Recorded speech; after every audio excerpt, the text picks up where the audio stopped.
The Sui dynasty's spectacular collapse began with Emperor Yang's catastrophic reign, a period marked by megalomaniacal construction projects and disastrous military campaigns that drained the imperial treasury and devastated the population. Yang Di, as he became known posthumously, had inherited a unified China from his father Emperor Wen, but his relentless pursuit of grandiose schemes transformed prosperity into widespread rebellion. The Grand Canal project, while ultimately beneficial for Chinese civilization, consumed enormous resources and forced millions into brutal labor conditions. Simultaneously, Yang's obsession with conquering Goguryeo on the Korean peninsula resulted in 3 failed invasions between 598 and 614 AD, each more costly than the last. The third Goguryeo campaign proved particularly devastating. Yang mobilized over 1 million troops, including support personnel, creating a logistical nightmare that stretched across the empire's northern frontier. Supply lines collapsed, soldiers deserted in massive numbers, and the imperial army suffered crushing defeats against well-prepared Korean forces. The campaign's failure coincided with natural disasters throughout China, including floods along the Yellow River and widespread famine. These calamities created a perfect storm of discontent that ignited rebellions across the empire. By 613 AD, rebel movements had erupted in virtually every province. The most significant early uprising occurred in Shandong province, where a massive peasant rebellion led by hundreds of thousands of desperate farmers overwhelmed local garrisons. Similar revolts spread through Hebei, Henan and the Yangtze River Valley, each feeding off local grievances against heavy taxation, forced labour and military conscription. The imperial government's response proved inadequate as Yang continued to focus on his Korean ambitions while the empire burned beneath him. The situation deteriorated further when Yang retreated to his southern capital at Yangzhou in 616 AD, effectively abandoning the northern regions to rebel control. His absence from the traditional power centres around Chang'an and Luoyang created a leadership vacuum that ambitious military commanders and aristocratic families quickly moved to fill.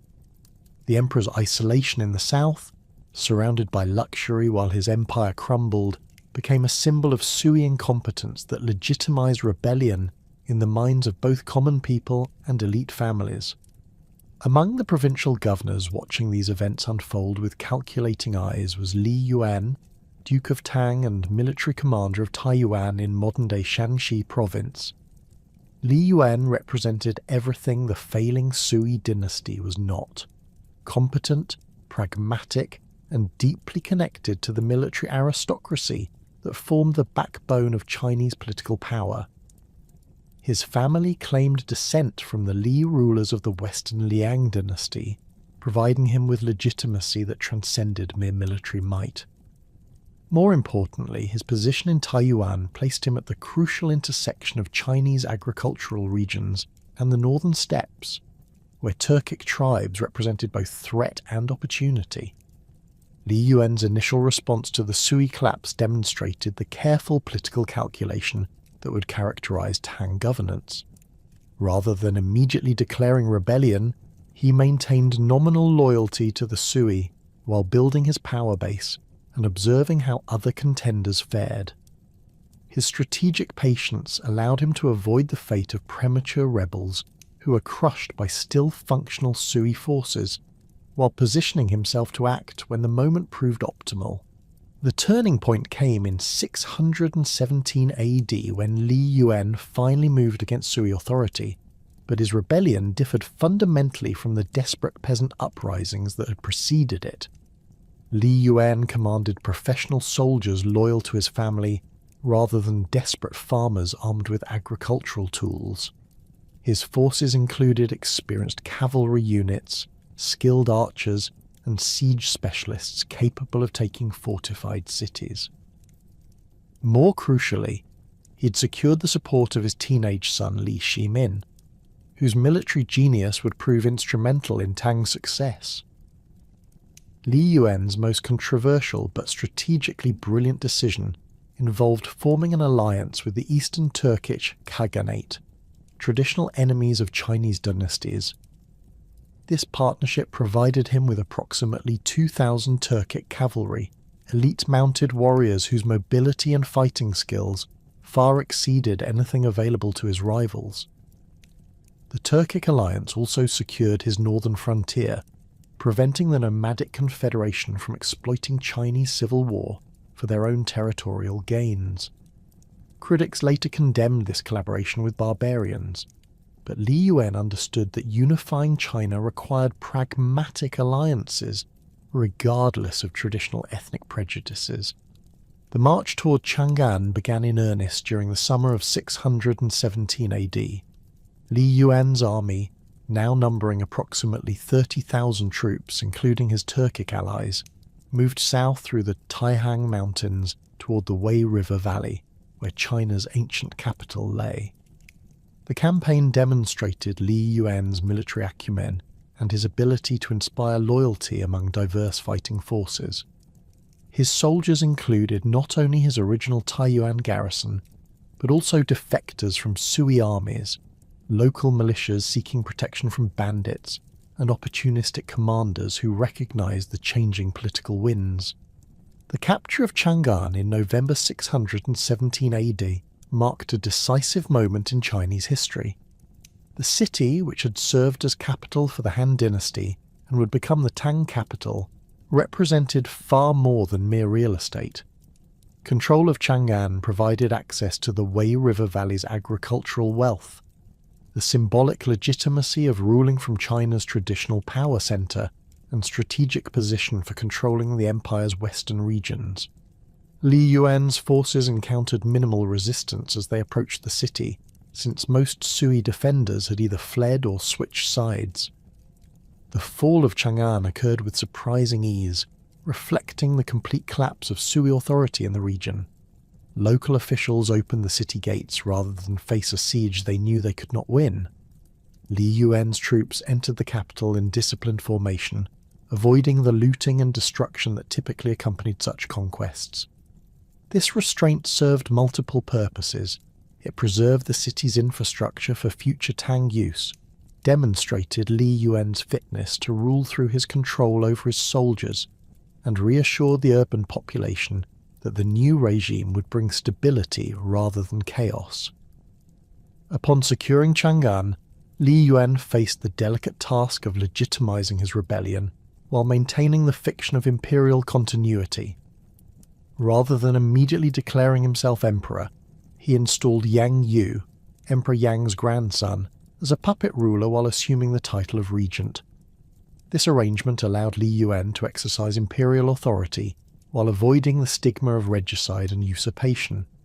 The puppet emperor served as a useful transitional figure who could issue edicts in the Sui name, while Li Yuan consolidated his position and eliminated remaining rivals. The formal establishment of the Tang Dynasty came in 618 AD, following news of Emperor Yang's assassination by his own generals at Yangzhou. With the last legitimate Sui ruler dead, Li Yuan's path to the throne became clear. On June 18, 618 AD, he formally abdicated the puppet emperor and proclaimed himself Emperor Gaozu of the Tang Dynasty, marking the beginning of what would become one of China's greatest imperial houses. The coronation ceremony, held in Chang'an's imperial palace, combined traditional Chinese rituals with innovations that would characterize Tang governance. Emperor Gaozu's early governmental structure reflected both continuity with previous dynasties and significant innovations adapted to Tang circumstances. The new emperor retained the basic framework of Chinese imperial administration, including the 6 ministries system that managed personnel, revenue, rituals, war, justice, and public works. However, he modified this structure to accommodate the military realities of his rise to power and the diverse coalition that had brought him to the throne. Military commanders who had supported his rebellion received prominent positions in the new government, while experienced Sui administrators who had surrendered were integrated into the bureaucracy to maintain governmental continuity. The Tang legal system, established during these early years, demonstrated Gaozu's commitment to creating stable institutions rather than merely personal rule. The new dynasty's legal code built upon Sui precedents while incorporating military law traditions that reflected the Tang's origins as a warrior regime. This legal framework emphasized clear hierarchies, defined punishments for various crimes, and established procedures for governmental decision-making that would endure throughout the dynasty's existence. Gaozu's early reign also witnessed significant military reforms that transformed the Tang army from a collection of allied forces into a professional imperial military. The Fubing system, which would become central to Tang military organization, began taking shape during this period. This militia system combined agricultural production with military service, creating a self-supporting army that could be deployed throughout the empire without bankrupting the treasury. Soldiers received land grants in exchange for military service, creating a class of farmer warriors with direct stakes in the dynasty's success. Despite these early successes, Gaozu faced numerous rival claimants who controlled substantial territories and commanded significant military forces. The most formidable of these competitors was Wang Shichong, who had established himself as emperor of a rump Sui state centered on Luoyang. Wang commanded approximately 100,000 troops and controlled the economically vital Central Plains region. His forces included experienced Sui veterans, local militias, and mercenary units drawn from across northern China. Wang's strategic position in Luoyang allowed him to threaten Tang supply lines, while maintaining access to the Grand Canal's transportation network. The conflict with Wang Shichong developed into a prolonged campaign that tested Tang military capabilities and political resolve. Wang's forces proved more resilient than expected, utilizing defensive strategies that maximized their advantages while avoiding direct confrontation with Tang cavalry units. The Siege of Luoyang, which began in 619 AD, demonstrated the evolving nature of Chinese warfare, as both sides employed sophisticated siege engines, coordinated infantry and cavalry tactics, and complex logistical systems to support extended campaigns. Simultaneously, Gaozu confronted the challenge posed by Du Jiande, who had established an independent kingdom in Hebei province with its capital at Ledu. Du's forces, numbering approximately 80,000 troops, controlled the strategic region between the Yellow River and the northern frontier. His army included significant cavalry components and had proven effective against both Sui forces and other rebel groups. Du's kingdom represented a particular threat because of its proximity to the Tang capital and its potential for alliance with other anti-Tang forces. The military campaigns against these rivals reveal the tactical genius of Li Shimin, Gaozu's second son, who emerged as the Tang dynasty's premier military commander. Li Shimin's approach to warfare combined traditional Chinese military principles with innovations adapted from Turkic cavalry tactics and siege warfare techniques learned during the conquest of Chang'an. His ability to coordinate complex multi-front campaigns while maintaining supply lines across vast distances demonstrated strategic capabilities that would define Tang military success. The decisive confrontation with Wang Shichong and Du Jiande came in 621 AD when the two rival rulers formed an alliance against the Tang. This coalition represented the most serious threat to Tang survival, as it combined Wang's defensive expertise with Du's mobile cavalry forces. The alliance controlled territory stretching from Luoyang to the northern frontier, effectively surrounding Tang holdings and threatening to strangle the new dynasty in its infancy. Li Shimin's response to this crisis showcased the tactical flexibility that would characterize Tang military doctrine. Rather than attempting to fight both enemies simultaneously, he focused on maintaining the siege of Luoyang while preparing to intercept Du Jiande's relief force. When Du's army approached Luoyang in May 621 AD, Li Shimin abandoned the siege temporarily to confront this more mobile threat in open battle.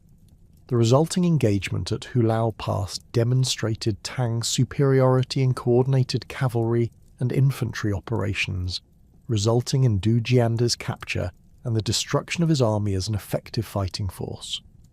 With Du Jiande eliminated, Wang Shichong's position became untenable. His forces, demoralized by their allies' defeat and weakened by months of siege, could no longer maintain effective resistance. Wang's surrender in July 621 AD marked the end of organized opposition to Tang rule in northern China, though smaller rebel groups continued operating in remote regions for several more years. The completion of these campaigns by 621 AD established Tang control over the Chinese heartland and demonstrated the new dynasty's military effectiveness to potential rivals throughout the empire.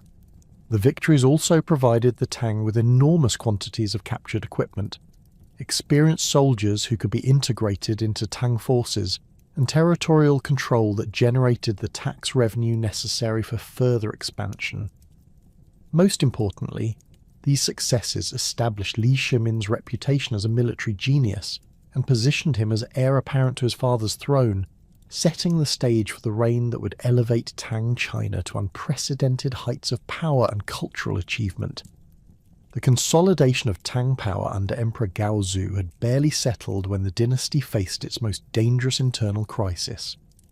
By 624 AD, tensions between Gaozu's sons had reached a breaking point that threatened to tear apart the empire Li Shimin's military genius had helped create.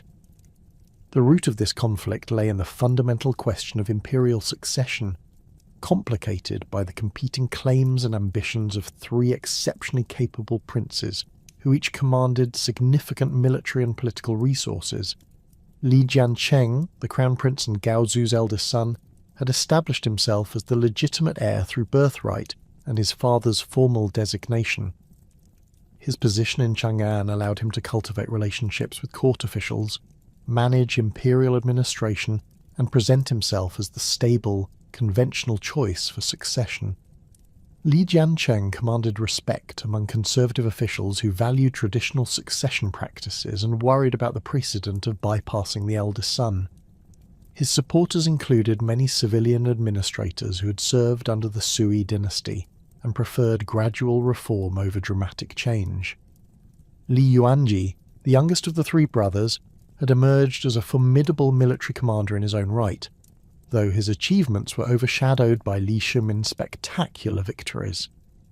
Li Yuanji controlled significant cavalry forces and had proven effective in campaigns against Turkic raiders along the northern frontier. His military experience, while less extensive than his middle brothers, had earned him the loyalty of several thousand professional soldiers who viewed him as their direct commander, rather than a distant imperial prince. Li Shimin occupied the most complex position among the three brothers.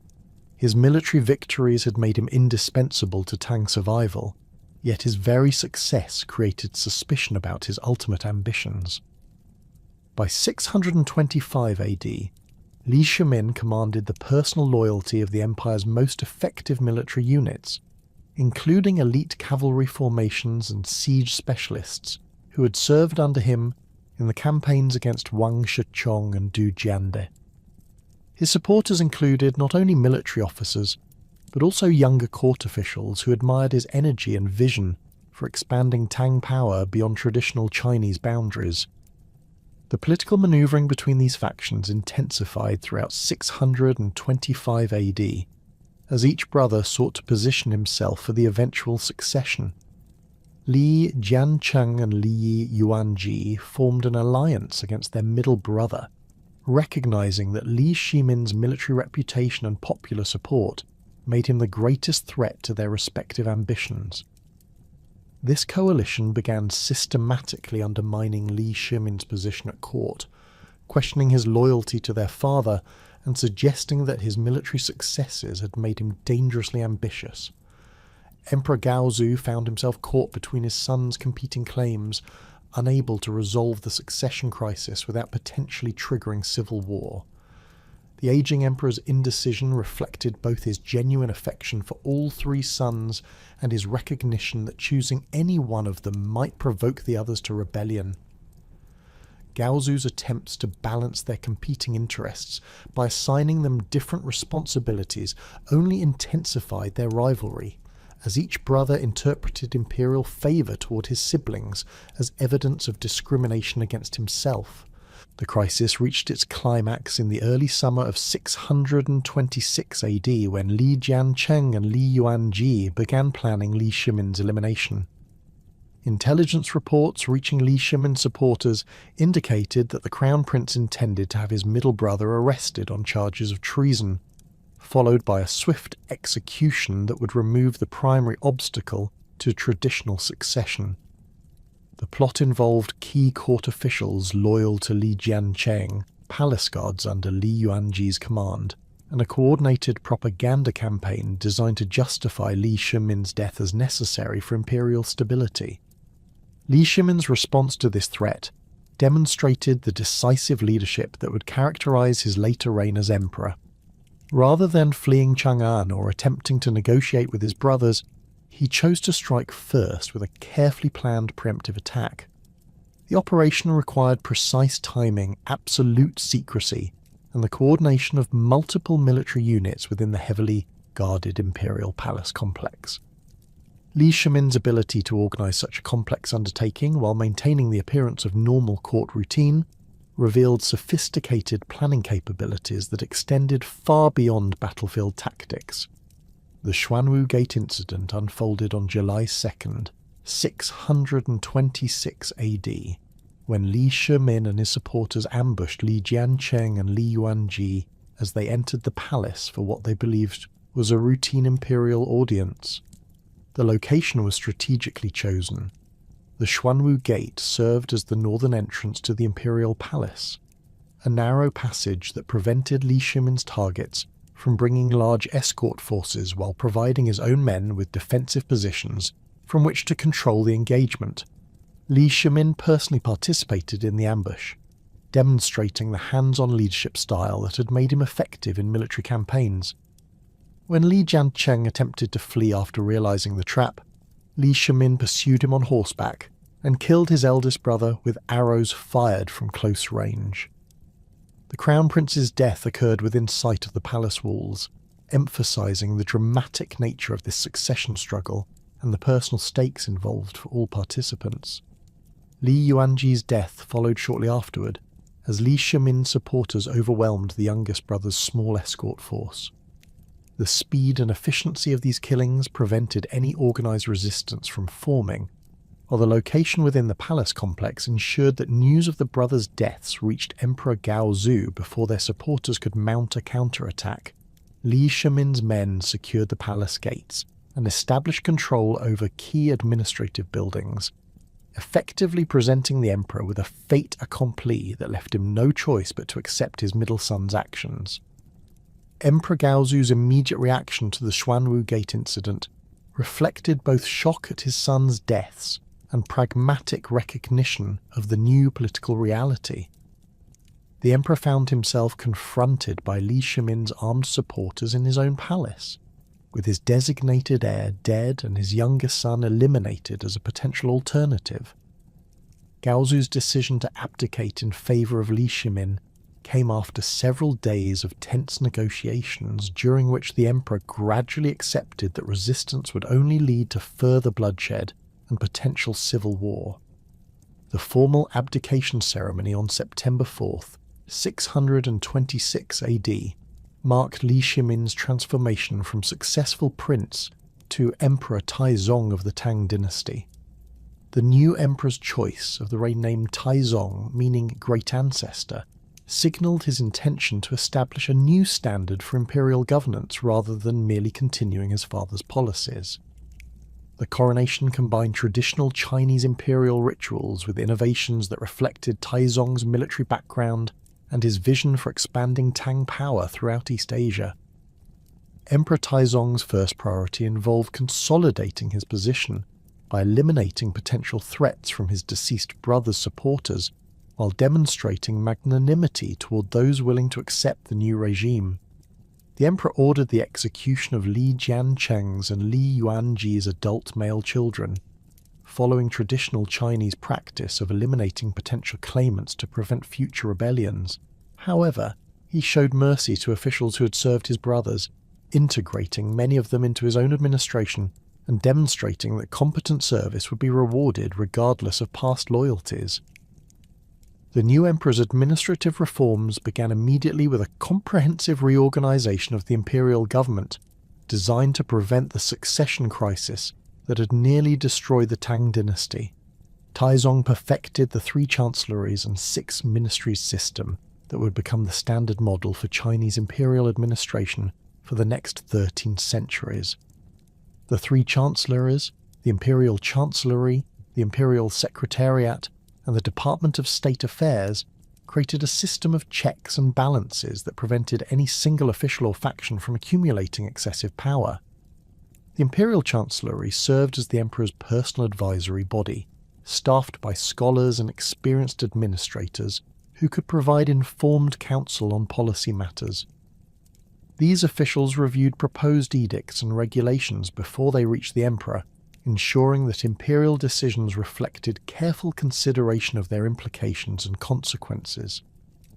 The chancellery system also provided Taizong with multiple sources of information about conditions throughout the empire, reducing his dependence on any single group of advisors. The Imperial Secretariat functioned as the primary drafting body for imperial edicts and correspondence, transforming the emperor's decisions into formal documents that could be implemented by provincial and local officials. This institution required officials with exceptional literary skills and deep knowledge of precedent, as imperial edicts needed to conform to established legal and administrative traditions while addressing contemporary problems. The Secretariat's work ensured consistency in imperial communications and helped maintain the dignity and authority of imperial pronouncements.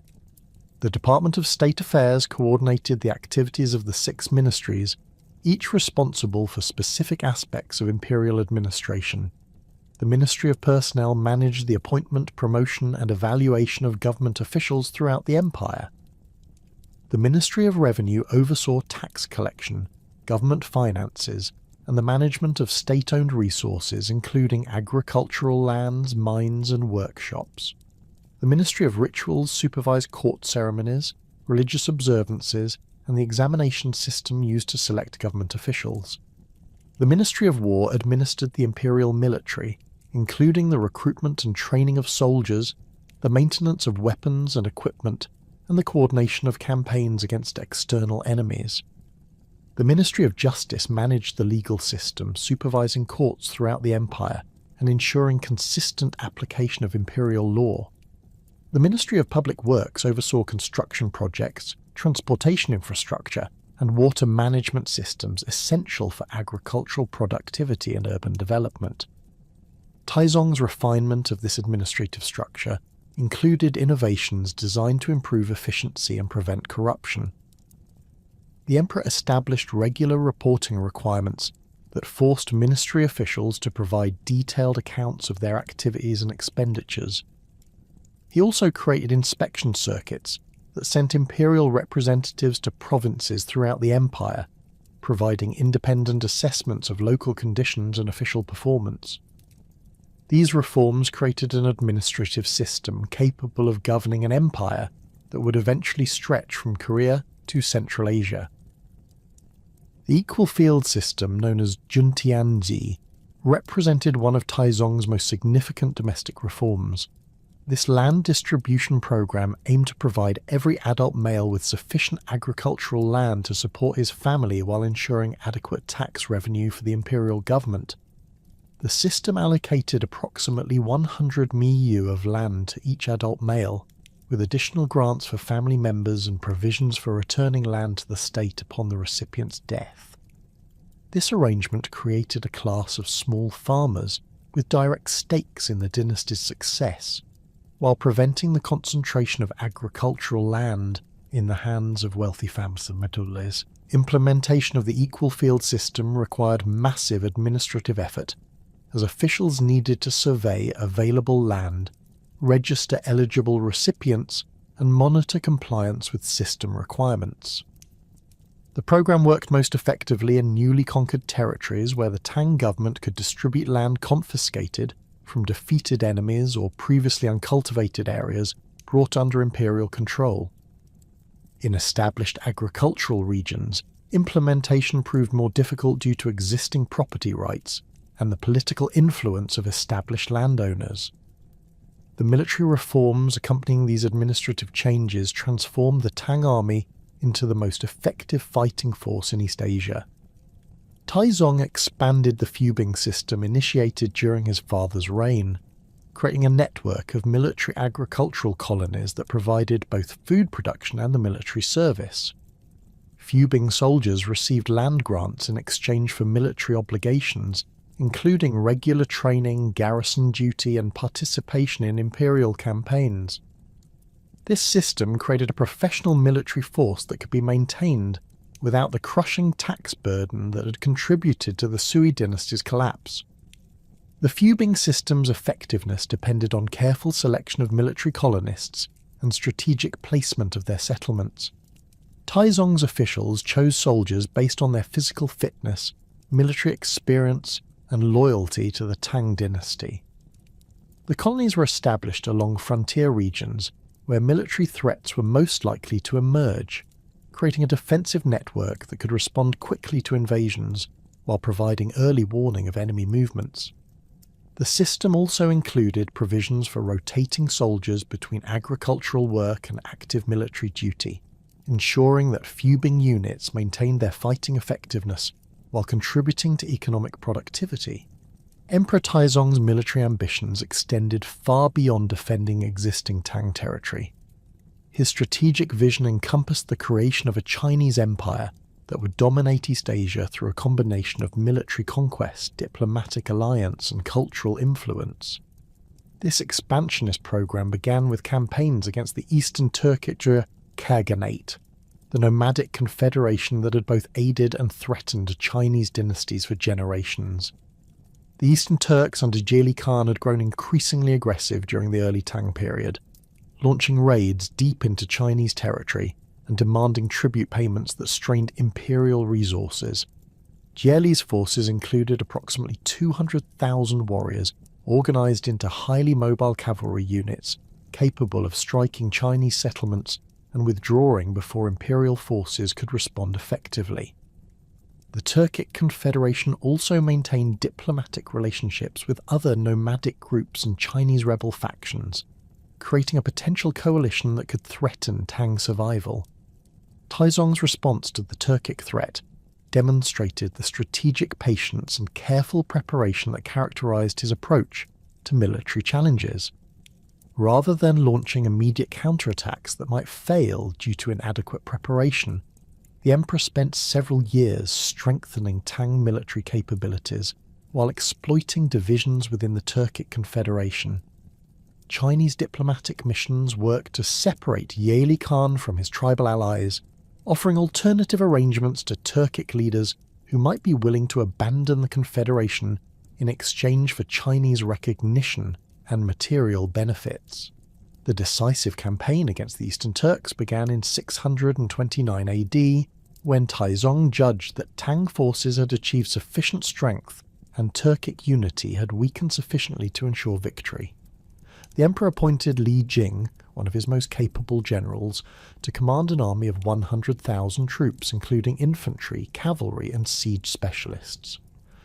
Li Jing's force represented the largest military expedition launched by the Tang dynasty to that point, demonstrating Taizong's commitment to eliminating the Turkic threat permanently rather than merely repelling the latest round of raids. The campaign's success exceeded even Taizong's optimistic expectations. Li Jing's forces advanced rapidly across the northern steppes, utilising superior logistics and coordination to maintain their effectiveness across vast distances. The Tang army's combination of Chinese infantry discipline and cavalry tactics learned from Turkic allies proved devastatingly effective against traditional nomadic fighting methods.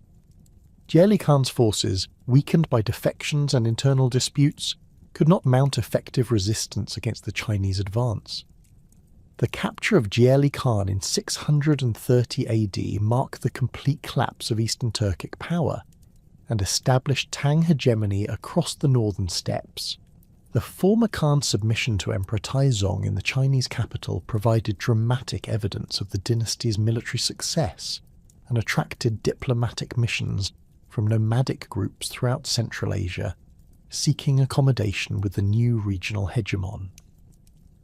The victory also yielded enormous quantities of livestock, precious metals, and skilled craftsmen who could contribute to Tang economic development. The death of Emperor Taizong in 649 AD marked a pivotal transition in Tang history as power passed to his ninth son Li Ji, who ascended the throne as Emperor Gaozong. Unlike the dramatic succession crisis that had brought Taizong to power, this transition proceeded smoothly according to established precedent, reflecting the institutional stability that Taizong's reforms had created. Gaozong, 21 years old at his accession, had been carefully prepared for rulership through education in classical literature, military strategy, and administrative practice. However, the new emperor's personality differed markedly from his father's decisive and energetic character. Where Taizong had been bold and personally involved in military campaigns, Gaozong proved more cautious and inclined to delegate authority to trusted advisors. The early years of Gaozong's reign demonstrated both continuity with Taizong's policies and subtle shifts that would have profound long-term consequences. The emperor maintained his father's administrative structure, retaining experienced officials who had served under the previous regime, while gradually introducing his own appointments to key positions. The 3 chancelleries and 6 ministries system continued functioning effectively, providing stable governance during the transition period. However, Gaozong's more collaborative leadership style created opportunities for influential court figures to exercise greater authority than they had enjoyed under Taizong's more centralized approach. The most significant development during Gaozong's early reign involved his relationship with Wu Xiao, a former concubine of Emperor Taizong who had entered the palace as a 14-year-old in 638 AD. Following Taizong's death, Wu Xiao had been sent to Ganya Temple to become a Buddhist nun, as was customary for deceased emperors' concubines. However, Gaozong had developed a romantic attachment to Wu Xiao during his father's lifetime, and in 651 AD he recalled her from the convent to serve as his concubine. This decision violated traditional protocols regarding imperial succession and created scandal among conservative court officials who viewed such behaviour as improper and potentially destabilising. Wu Zhao's return to court initiated one of the most remarkable political careers in Chinese history. Born into a merchant family in Lizhou, she possessed exceptional intelligence, literary skills, and political acumen that distinguished her from other imperial concubines. Unlike most women in the imperial harem, Wu Zhao actively sought to understand and influence government policy, studying administrative documents and cultivating relationships with key officials. Her background outside the traditional aristocratic families that typically supplied imperial consorts provided her with different perspectives on governance and fewer constraints from established family interests. The new concubine's rise within the imperial hierarchy proceeded with calculated precision. Wu Zhao first focused on eliminating rivals within the harem, particularly Empress Wang and Consort Xiao, who represented obstacles to her advancement. In 654 AD, a mysterious incident involving the death of Wu Zhao's infant daughter provided the pretext for accusations against Empress Wang. Wu Zhao claimed that the Empress had murdered the child out of jealousy, charges that could not be definitively proven, but created sufficient suspicion to undermine Wang's position. The incident demonstrated Wu Jiao's willingness to use extreme measures to achieve her political objectives and her skill in manipulating court intrigue to her advantage. Emperor Gaozong's decision to depose Empress Wang and elevate Wu Jiao to empress in 655 AD shocked the imperial court and created lasting opposition among traditional officials. The deposition required overcoming substantial resistance from senior ministers who argued that such unprecedented action violated established precedent and threatened imperial stability. Chancellor Chu Suiliang and other veteran officials who had served under Taizong opposed the change vehemently, warning that Wu Jiao's elevation would set dangerous precedents and undermine respect for imperial authority. Their resistance reflected both genuine concern about constitutional propriety and anxiety about Wu Jiao's unconventional background and ambitious personality. The controversies surrounding Wu Jiao's elevation revealed fundamental tensions within Tang governance between imperial prerogative and bureaucratic tradition. Gaozong's determination to proceed despite official opposition demonstrated the emperor's authority to make personnel decisions affecting his own household, but the bitter resistance he encountered indicated that such decisions carried broader political implications. The emperor's eventual success in overcoming this opposition required dismissing or demoting several senior officials, creating resentment among the bureaucratic class that would influence court politics for decades. As empress, Wu Jiao immediately began expanding her political influence beyond the traditional boundaries of imperial consorts' activities. She attended court sessions where policy matters were discussed, offered opinions on administrative appointments, and developed independent relationships with government officials. This level of political involvement by an empress was unprecedented in Chinese history, where imperial wives typically confined their activities to ceremonial functions and harem management. Wu Jiao's active participation in governance reflected both her personal ambitions and Gaozong's willingness to share authority with someone whose judgment he trusted. The empress's growing influence coincided with Emperor Gaozong's development of a chronic illness that affected his vision and caused severe headaches, conditions that modern medical historians believe may have been symptoms of hypertension or stroke. These health problems, which became apparent around 660 AD, limited Gaozong's ability to handle the demanding schedule of imperial duties and created opportunities for Wu Jiao to assume greater responsibilities. The emperor's reliance on his wife's assistance in managing government business gradually evolved into a de facto co-rulership that formalized Wu Jiao's position as the real power behind imperial decisions. During this period, the Tang Empire continued the territorial expansion that had characterized Taizong's reign, with military campaigns extending Chinese influence deeper into Central Asia and toward the Korean peninsula. The conquest of the Western Turkic Khaganate, completed in 657 AD, established Tang control over the Tarim Basin and opened direct access to the Silk Road trade networks that connected China with Persia and the Byzantine Empire. This expansion required maintaining garrisons across vast distances and managing relationships with dozens of local rulers who had submitted to Chinese authority while retaining considerable autonomy in their internal affairs. The administration of these newly conquered territories presented complex challenges that tested Tang governmental capabilities. Unlike the agricultural regions of China proper, where the equal field system and established administrative structures could be implemented relatively easily, the Central Asian territories required different approaches adapted to nomadic societies and oasis-based agriculture. Tang officials developed a flexible system of indirect rule that allowed local leaders to maintain their positions, while accepting Chinese oversight and contributing to imperial military campaigns when required. The Korean campaigns of Gaozong's reign represented the most ambitious and costly military undertakings of the period. The emperor's decision to renew Chinese efforts to conquer Goguryeo reflected both strategic concerns about Korean independence and personal desire to complete the unfinished business of previous dynasties. Goguryeo, centered in northern Korea and southern Manchuria, commanded formidable military resources and had successfully resisted Chinese invasions for generations. The kingdom's strategic position allowed it to threaten Chinese interests in Liaodong, while potentially allying with other regional powers against Tang expansion.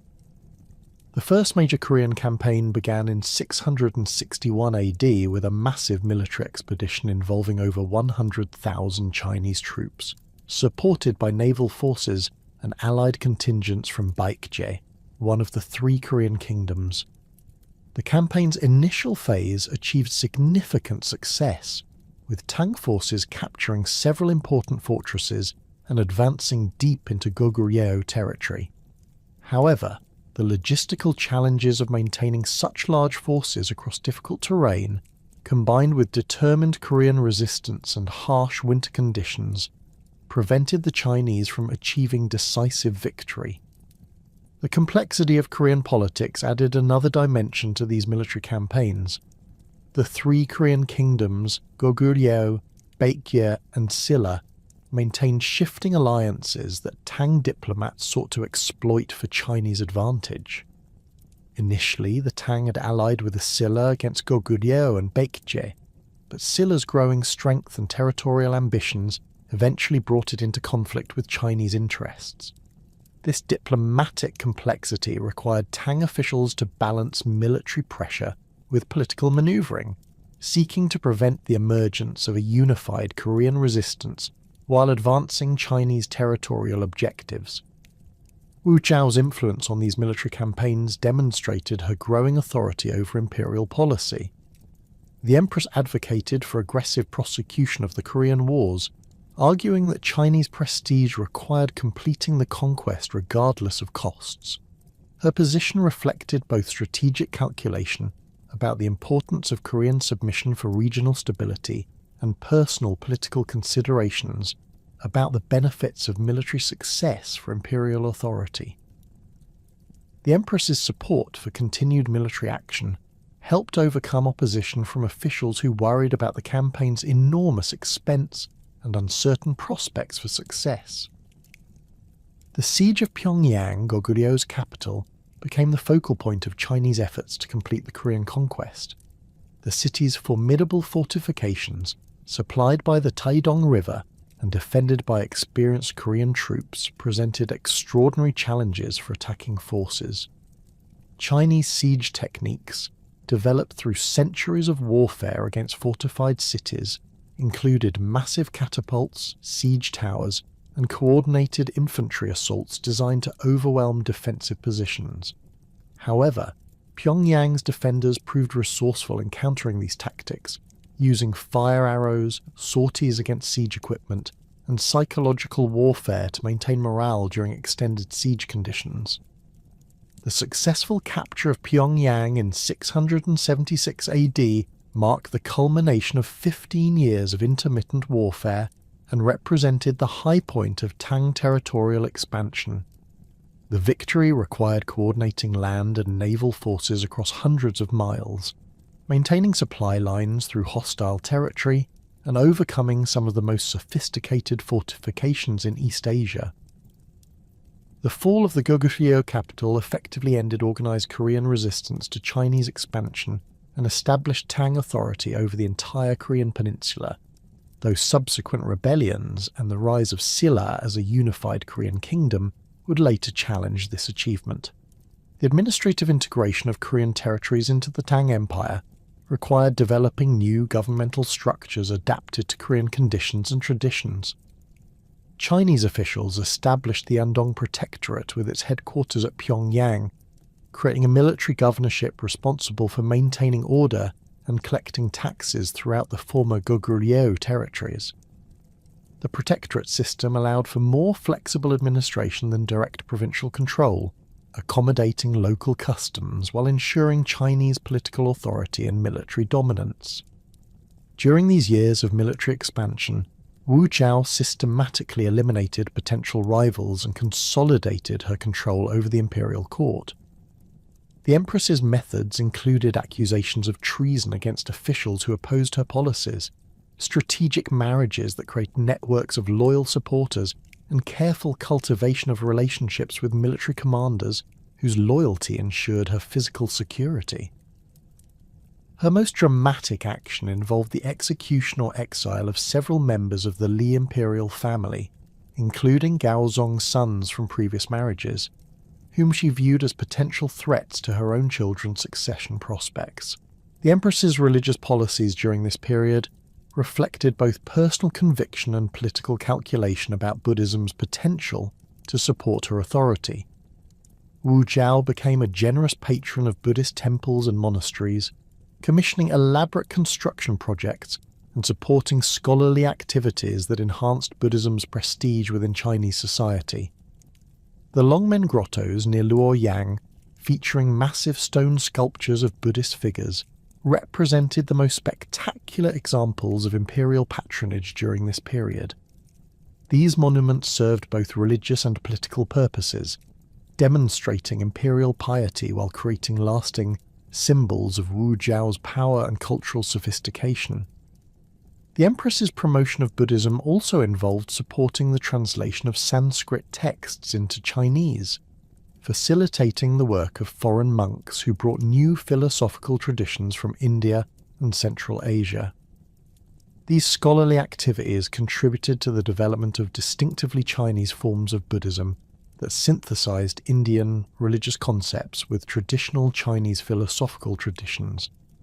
The imperial court's support for such intellectual endeavors attracted scholars from throughout Asia and enhanced the Tang capital's reputation as a center of learning and cultural achievement. By 683 AD, when Emperor Gaozong died after a prolonged illness, Wu Jiao had effectively controlled imperial policy for over 2 decades. The emperor's death created a succession crisis as the empress maneuvered to maintain her authority, while managing the competing claims of her sons and other potential claimants to the throne. Her immediate installation of her son Li Jie as Emperor Zhongzong represented an attempt to preserve the appearance of legitimate succession while retaining real power in her own hands. However, the new emperor's attempts to assert independent authority quickly brought him into conflict with his formidable mother, setting the stage for the most extraordinary chapter in Chinese imperial history. The dramatic events following Emperor Gaozong's death in 683 AD thrust the Tang dynasty into a period of unprecedented political upheaval as Wu Qiao's ambitions collided with traditional expectations of imperial succession. Her son Li Jie, enthroned as Emperor Zhongzong, possessed neither the political acumen nor the institutional support necessary to challenge his mother's dominance over court affairs. Within months of his accession, tensions between mother and son reached a breaking point when Zhongzong attempted to appoint his wife's father to a high ministerial position without consulting Wu Jiao.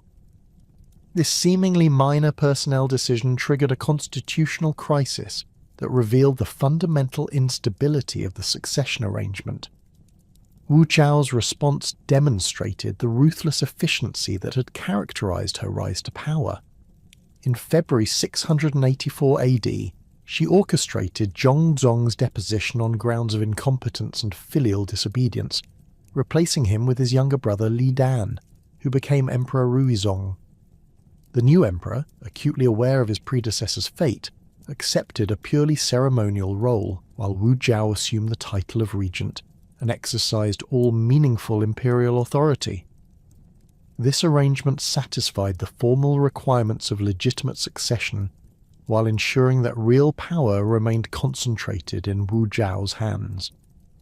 The regency period witnessed Wu Jiao's systematic elimination of potential opposition through a combination of political purges, strategic appointments, and the creation of new institutions loyal to her personally rather than to traditional imperial structures. She established a network of secret police agents who monitored court officials for signs of disloyalty, while simultaneously promoting capable administrators whose careers depended entirely on her continued favour. These policies created an atmosphere of suspicion and fear among the bureaucratic class. but they also ensured that governmental functions continued operating efficiently despite the constitutional irregularities surrounding Wu Jiao's authority. In 690 AD, Wu Jiao took the unprecedented step of formally deposing Emperor Ruizong and declaring herself emperor of a new dynasty, the Zhou, taking the reign name Wu Zetian. This action violated every precedent in Chinese political history, as no woman had previously claimed the imperial title or attempted to establish her own dynastic line. The Empress Dowager's transformation into Emperor Wu required extensive ideological justification, including the circulation of prophecies predicting the rise of a female ruler and the promotion of Buddhist texts that portrayed feminine authority as cosmically ordained. The establishment of the Zhou dynasty represented more than mere personal ambition. It reflected Wu Zetian's recognition that her authority could never be secure, while she remained dependent on the legitimacy of the Li family. By creating her own dynasty, she sought to establish an independent power base that would ensure her children's succession while breaking the connection to the Tang imperial line. The new dynasty's capital remained at Luoyang, which Wu Zetian had favoured over Chang'an due to its central location and her personal associations with the city. Wu Zetian's reign as emperor lasted 15 years, during which she implemented significant administrative reforms while maintaining the territorial integrity and military effectiveness that had characterized the Tang at its height. Her governmental innovations included the expansion of the imperial examination system to recruit officials based on merit rather than family connections, the creation of new administrative positions that provided opportunities for capable individuals from non-aristocratic backgrounds, and the establishment of a more centralized decision-making process that reduced the influence of established court factions. The examination system's expansion under Wu Zetian represented a particularly significant development in Chinese governmental practice. The emperor increased the frequency of examinations, broadened the range of subjects tested, and created additional pathways for advancement that accommodated different types of scholarly expertise. These reforms attracted thousands of candidates from throughout the empire, creating a larger pool of qualified officials while reducing the government's dependence on traditional aristocratic families. The system's emphasis on literary accomplishment and administrative competence aligned with Wu Zetian's preference for officials whose loyalty derived from personal advancement rather than hereditary privilege.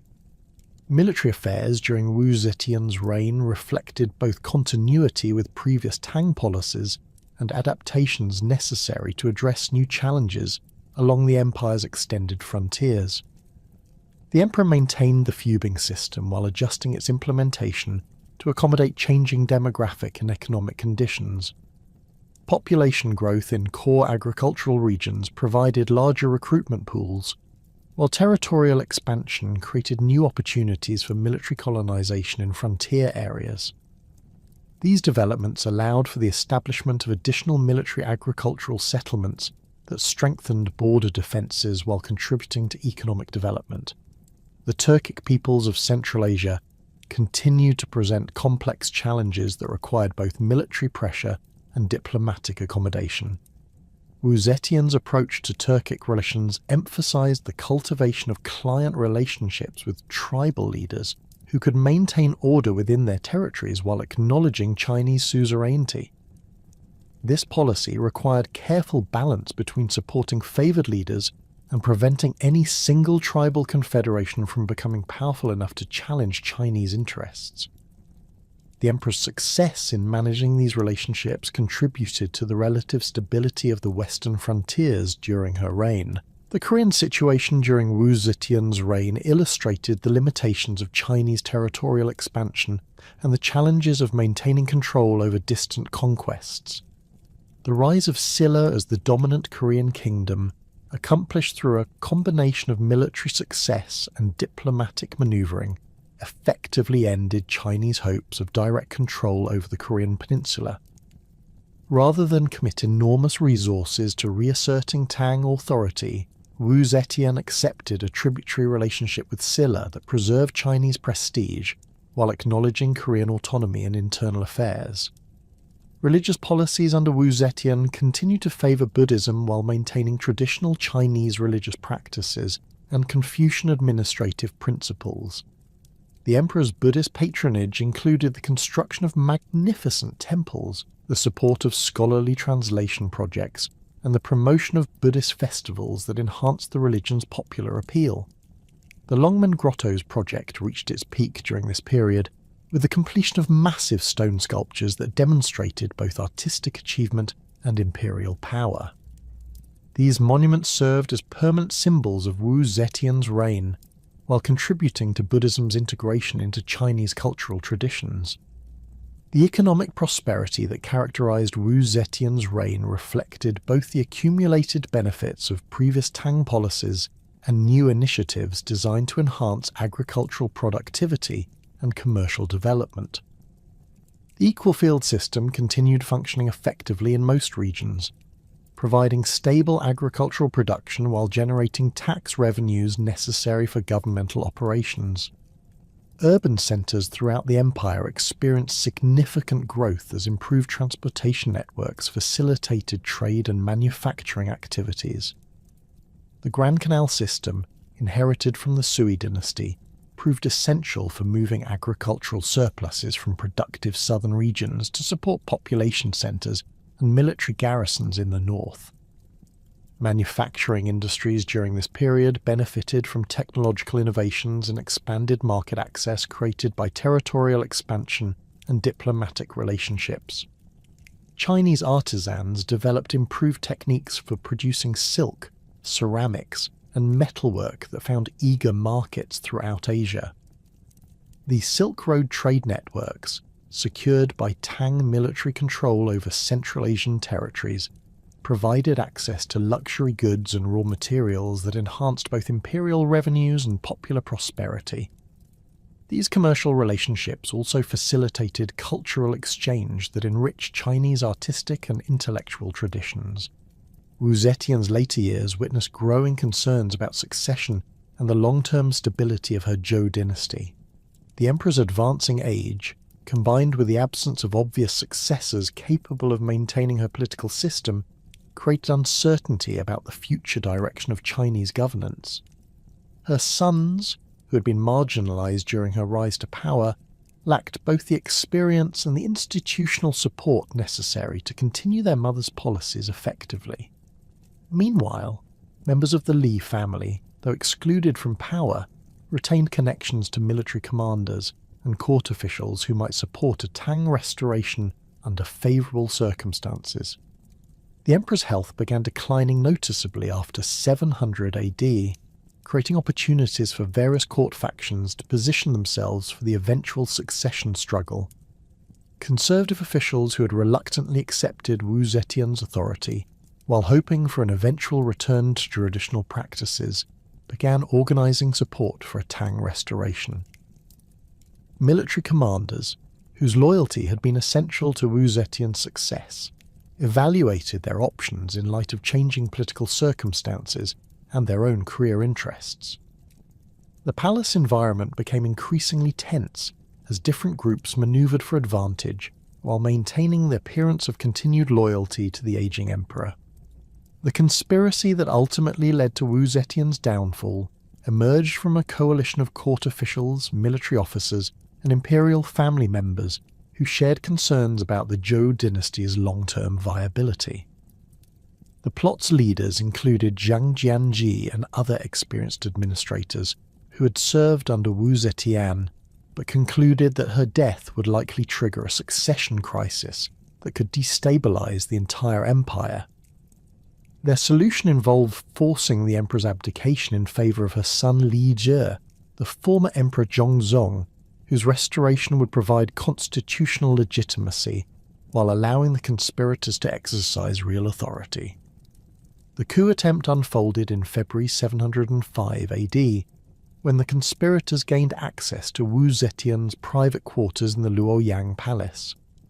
The emperor, weakened by illness and surprised by the coordinated nature of the plot, offered little resistance to demands for her abdication.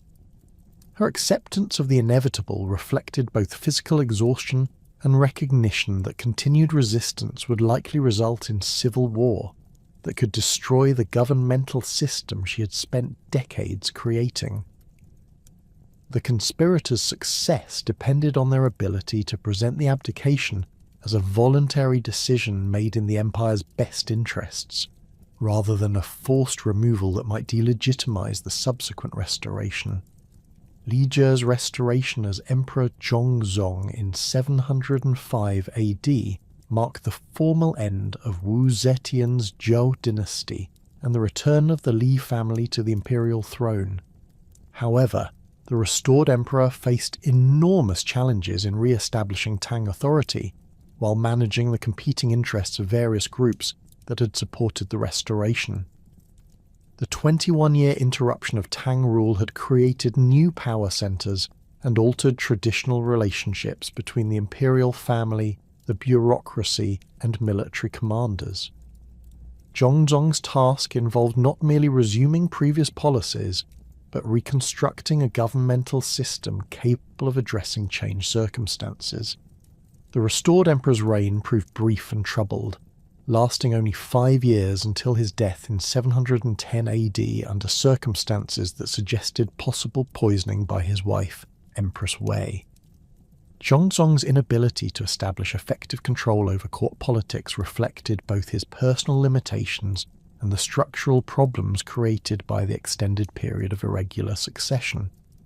His attempts to reward supporters of the restoration while accommodating former Zhou officials created confusion about governmental priorities and policy directions. The emperor's reliance on his wife's family for political support alienated military commanders and court officials who had expected greater influence following their role in the restoration.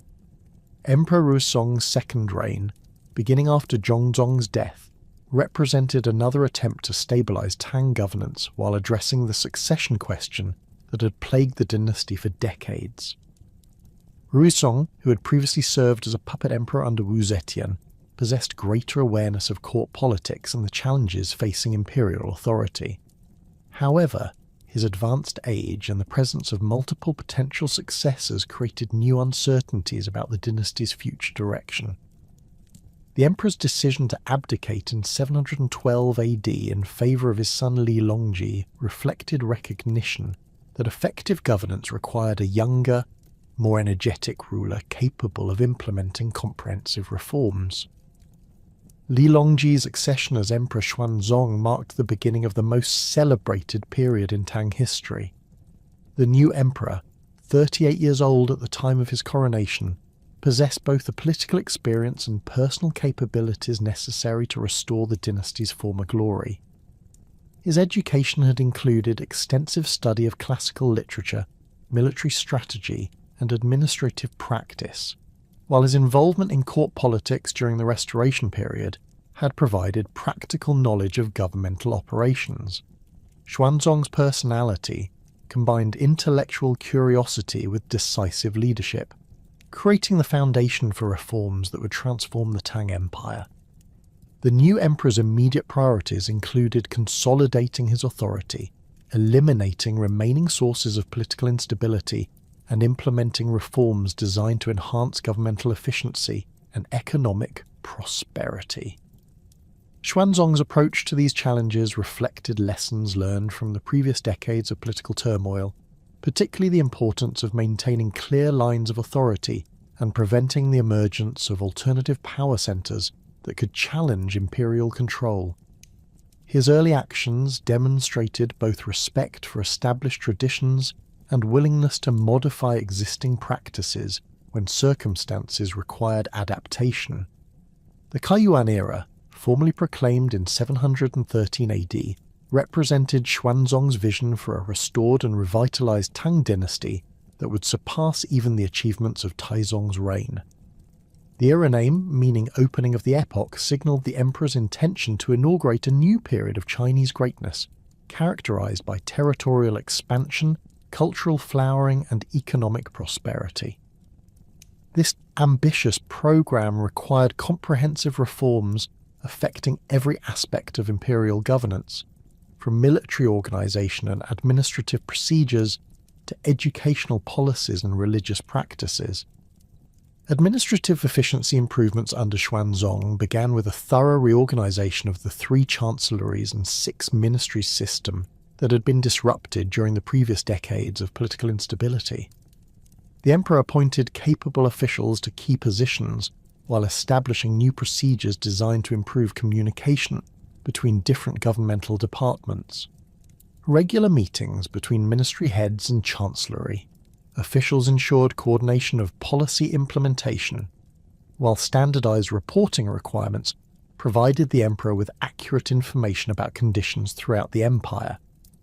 The expansion of the imperial examination system during Xuanzong's early reign reflected both practical needs for qualified officials and philosophical commitment to meritocratic governance.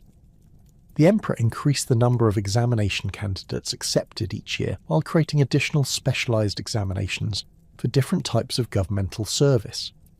These reforms attracted talented individuals from throughout the empire, creating a larger pool of qualified administrators while reducing the influence of hereditary privilege in official appointments. The examination system's emphasis on classical learning and practical skills aligned with Xuanzong's vision of professional governance based on competence rather than family connections. Military reorganization under Xuanzong addressed structural problems that had developed during the previous decades while adapting Tang forces to new strategic challenges. The emperor modified the fubing system to accommodate demographic changes and territorial requirements, creating more flexible arrangements for military service that could respond to varying local conditions. Professional military units stationed along frontier regions received improved equipment and training, while garrison forces in interior provinces focused on maintaining order and supporting civil administration. The Jidushi system, which would later become crucial to Tang military organization, began developing during Xuanzong's early reign as a response to the challenges of governing distant territories with diverse populations and strategic requirements. These military governors received broad authority over specific regions, allowing them to coordinate military and civilian activities while maintaining loyalty to the imperial centre. The system's effectiveness depended on careful selection of governors and regular rotation of assignments to prevent the development of independent power bases. Economic prosperity during the early Kai Yuan era reflected both the recovery from previous political disruptions and new policies designed to enhance agricultural productivity and commercial development. The equal field system continued operating effectively in most regions, though demographic growth and territorial expansion required modifications to accommodate changing conditions. Agricultural improvements included the introduction of new crops, the development of improved irrigation techniques, and the establishment of agricultural colonies in previously uncultivated areas. Population growth during this period reached unprecedented levels, with imperial records indicating approximately 9 million registered households by 720 AD. This demographic expansion reflected both improved living conditions and more effective governmental administration that could maintain order while providing basic services. Urban centres throughout the empire experienced significant growth as improved transportation networks and expanded commercial opportunities attracted migrants from rural areas. Chang'an, restored as the primary imperial capital, became the world's largest city with a population exceeding 1 million residents.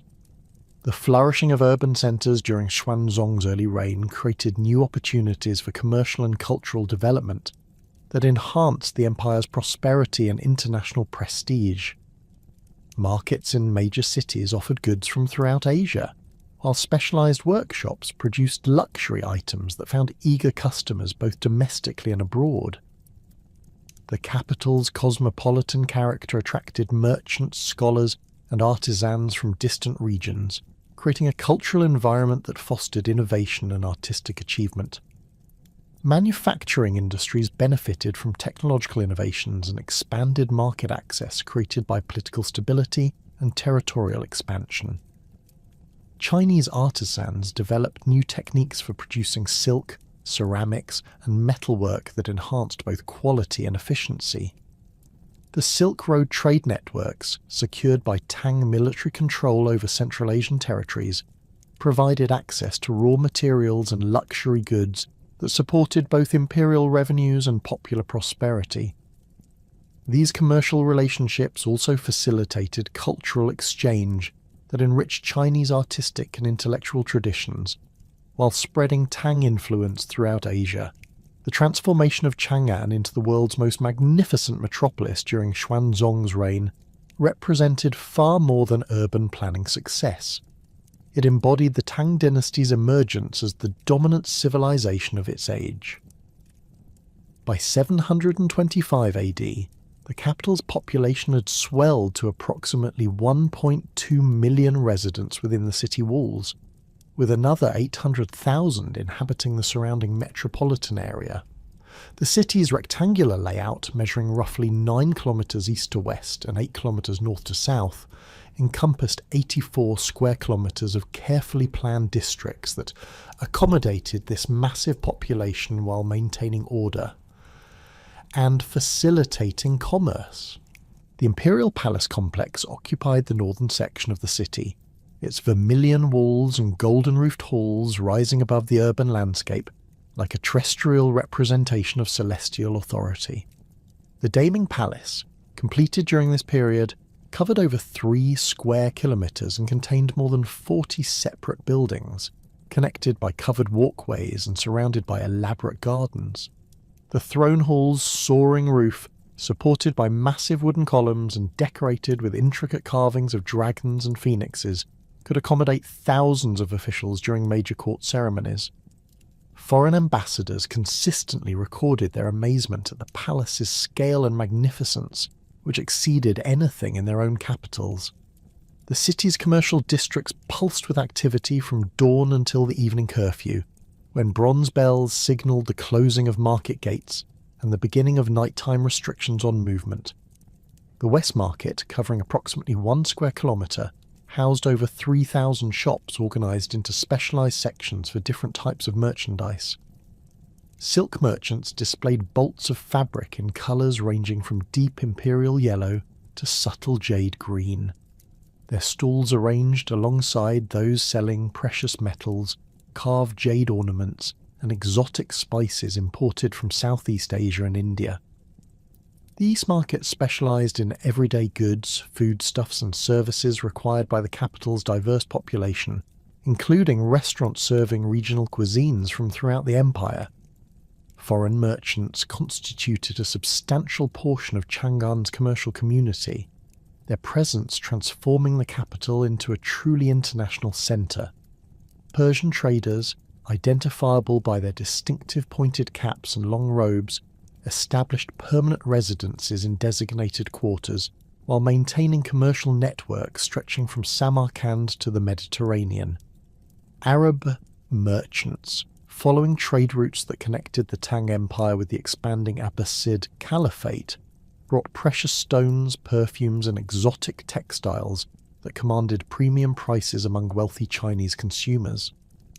Korean and Japanese envoys maintained diplomatic compounds that also served as centres for cultural and commercial exchange. The cosmopolitan character of Chang'an extended beyond mere commercial diversity to encompass religious plurality that would have been unthinkable in most contemporary civilizations.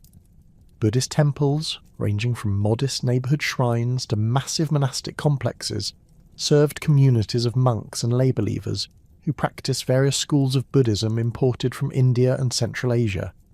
The Great Wild Goose Pagoda, standing 64 metres tall with its distinctive 7-storey brick construction, housed thousands of Sanskrit texts and served as a centre for translation activities that made Buddhist literature accessible to Chinese readers. Taoist temples provided spaces for practitioners of China's indigenous religious tradition, their courtyards filled with the smoke of incense offerings and the quiet chanting of priests performing daily rituals. The Taoist emphasis on harmony with natural forces attracted followers who sought spiritual guidance while maintaining their involvement in worldly affairs. Confucian academies, though not strictly religious institutions, served similar functions for scholars and officials who viewed moral cultivation and social responsibility as essential aspects of proper living. The presence of foreign religious communities added another dimension to Chang'an's spiritual landscape. Nestorian Christians, followers of a theological tradition that had spread eastward from Syria and Persia, maintained churches that served both foreign merchants and Chinese converts. The Nestorian stela, erected in 781 AD but reflecting earlier missionary activities, recorded the arrival of Christian teachings during Taizong's reign and their subsequent acceptance by Chinese believers. Zoroastrian fire temples provided worship spaces for Persian merchants and diplomats, while Manichaean communities practiced their dualistic faith despite occasional governmental suspicion about foreign religious influences. This religious tolerance reflected Emperor Xuanzong's sophisticated understanding of imperial governance in a diverse society. The emperor recognized that attempting to impose religious uniformity would alienate important constituencies while potentially disrupting the commercial and diplomatic relationships that contributed to Tang prosperity. His approach emphasized maintaining public order and loyalty to imperial authority, while allowing communities to practice their ancestral faiths within reasonable bounds.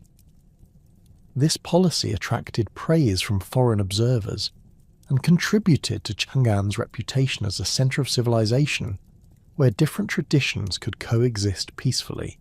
The cultural flowering that accompanied this urban prosperity produced artistic and literary achievements that defined Chinese civilization for subsequent centuries. Poetry, already elevated to high artistic status during earlier Tang reigns, reached unprecedented heights of sophistication and emotional depth through the works of Li Bai and Du Fu, two masters whose contrasting styles encompassed the full range of human experience and artistic possibility.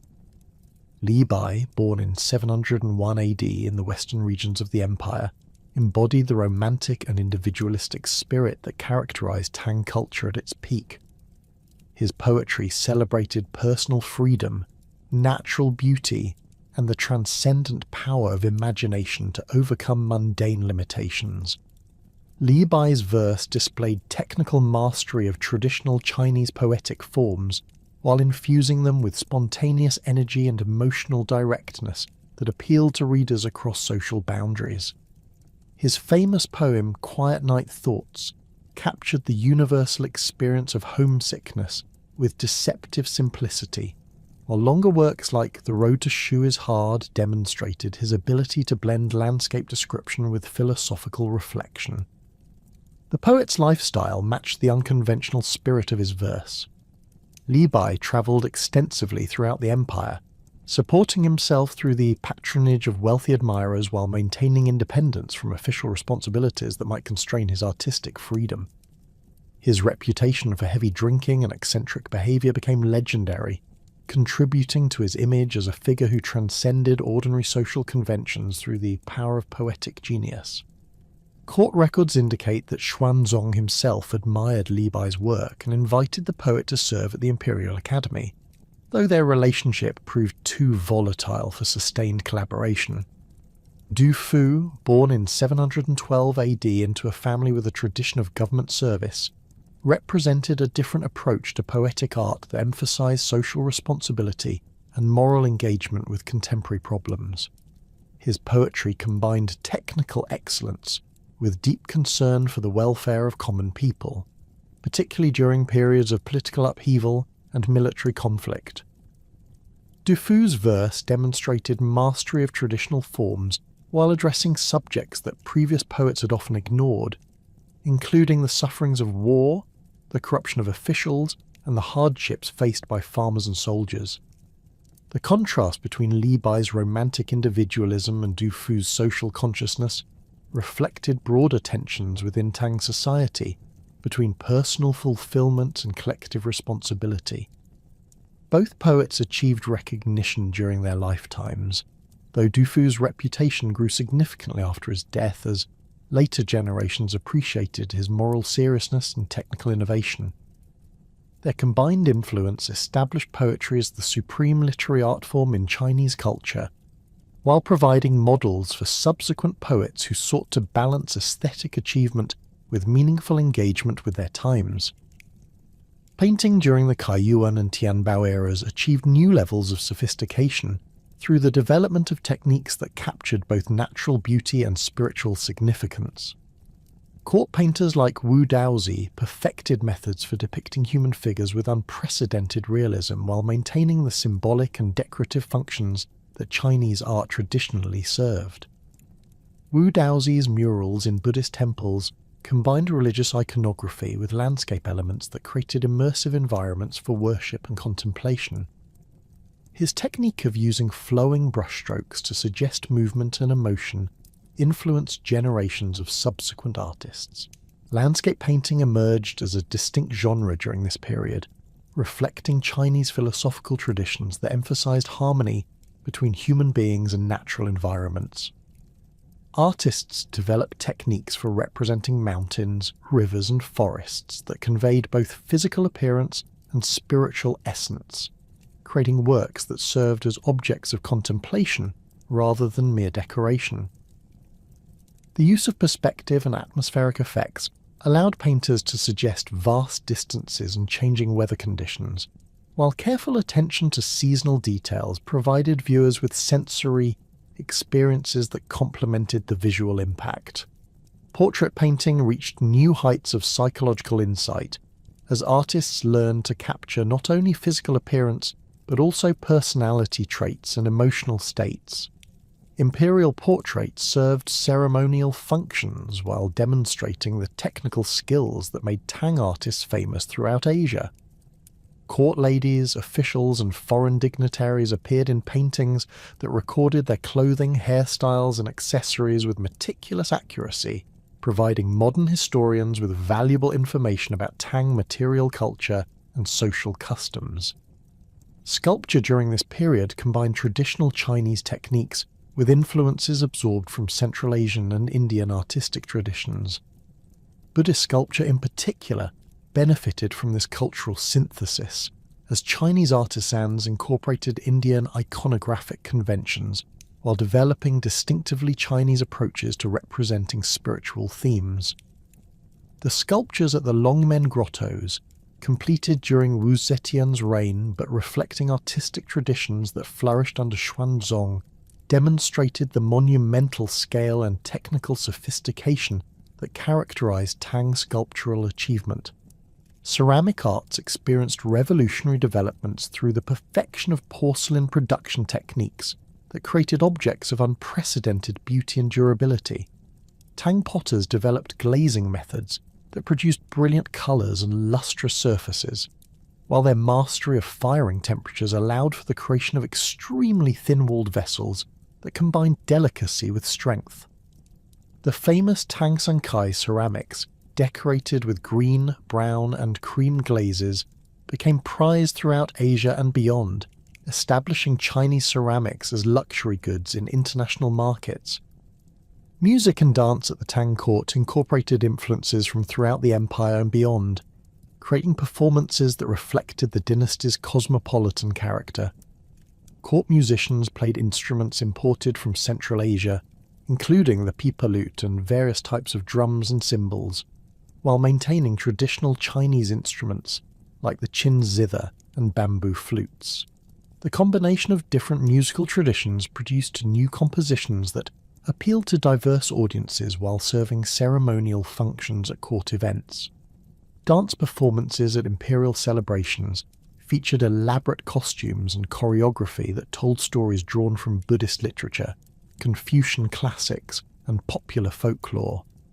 The famous rainbow skirt and feather coat dance, reportedly created for Xuanzong's beloved consort Yang Guifei, combined graceful movements with spectacular costumes that created visual effects suggesting supernatural transformation. These performances required extensive training and coordination among dozens of dancers, musicians, and costume specialists, demonstrating the resources that the Tang court could devote to artistic achievement. The territorial expansion that accompanied this cultural flowering extended Tang influence to its greatest geographical extent in history.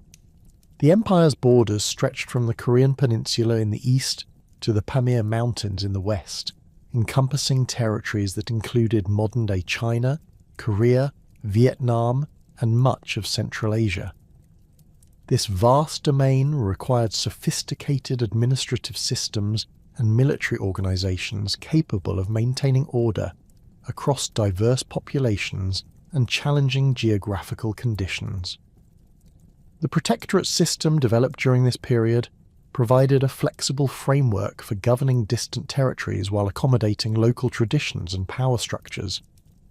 The Yangtze Protectorate, headquartered at Kucha in the Tarim Basin, administered Chinese interests in Central Asia through a combination of military garrisons, diplomatic agreements, and commercial arrangements with local rulers. Chinese officials worked with established elites to maintain order and collect taxes, while avoiding the costs and complications of direct administration over populations with different languages, customs, and religious practices. The Beiting Protectorate, centered at Tingzhou near modern-day Jimsa, controlled the northern routes of the Silk Road and managed relationships with Turkic tribes that could either support or threaten Chinese interests depending on their treatment by imperial authorities. The Protectorate's military forces included both Chinese troops and allied contingents drawn from local populations, creating integrated armies capable of responding to various types of threats while maintaining loyalty to the Tang dynasty. Diplomatic relationships during this period extended Chinese influence far beyond the empire's direct territorial control. The Tang court maintained regular communication with the Abbasid Caliphate, the Byzantine Empire, and various Central Asian kingdoms through embassy exchanges that combined political negotiation with commercial and cultural activities. Chinese diplomatic missions travelled as far as Samarkand, Baghdad, and Constantinople, carrying gifts that demonstrated Tang wealth and sophistication, while gathering information about foreign political developments and military capabilities.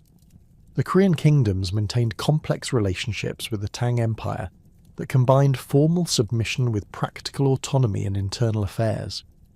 Silla, which had unified most of the Korean peninsula by the late 7th century, acknowledged Chinese suzerainty while maintaining its own governmental institutions and military forces. Regular tribute missions from the Korean court to Chang'an provided opportunities for diplomatic consultation and cultural exchange, while Korean students and monks travelled to China to study at imperial academies and Buddhist monasteries. Japanese diplomatic missions, known as kentoshi, brought delegations of scholars, monks, and officials to the Tang capital for extended periods of study and observation. These missions, which occurred approximately every 20 years, transferred Chinese governmental practices, religious traditions, and cultural innovations to Japan, where they were adapted to local conditions and integrated into Japanese civilization. The scale and frequency of these exchanges demonstrated the Tang Empire's role as the dominant cultural influence in East Asia during this period. The economic foundation supporting this territorial expansion and cultural achievement rested on agricultural productivity that reached unprecedented levels during the Kaiyuan era. The equal field system continued providing stable land tenure for millions of farming families while generating tax revenues necessary for governmental operations and military campaigns.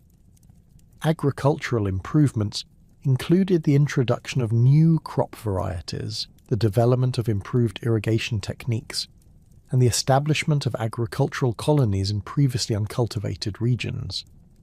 Rice cultivation in the Yangtze River Valley achieved remarkable productivity through the development of new varieties and cultivation techniques that allowed for multiple harvests per year in favourable conditions. The introduction of champa rice from Vietnam provided a drought-resistant variety that could be grown in areas previously unsuitable for rice cultivation, expanding the total agricultural area while improving food security for the empire's growing population. Wheat production in northern regions benefited from improved ploughing techniques, and the use of iron agricultural tools that increased efficiency while reducing labour requirements.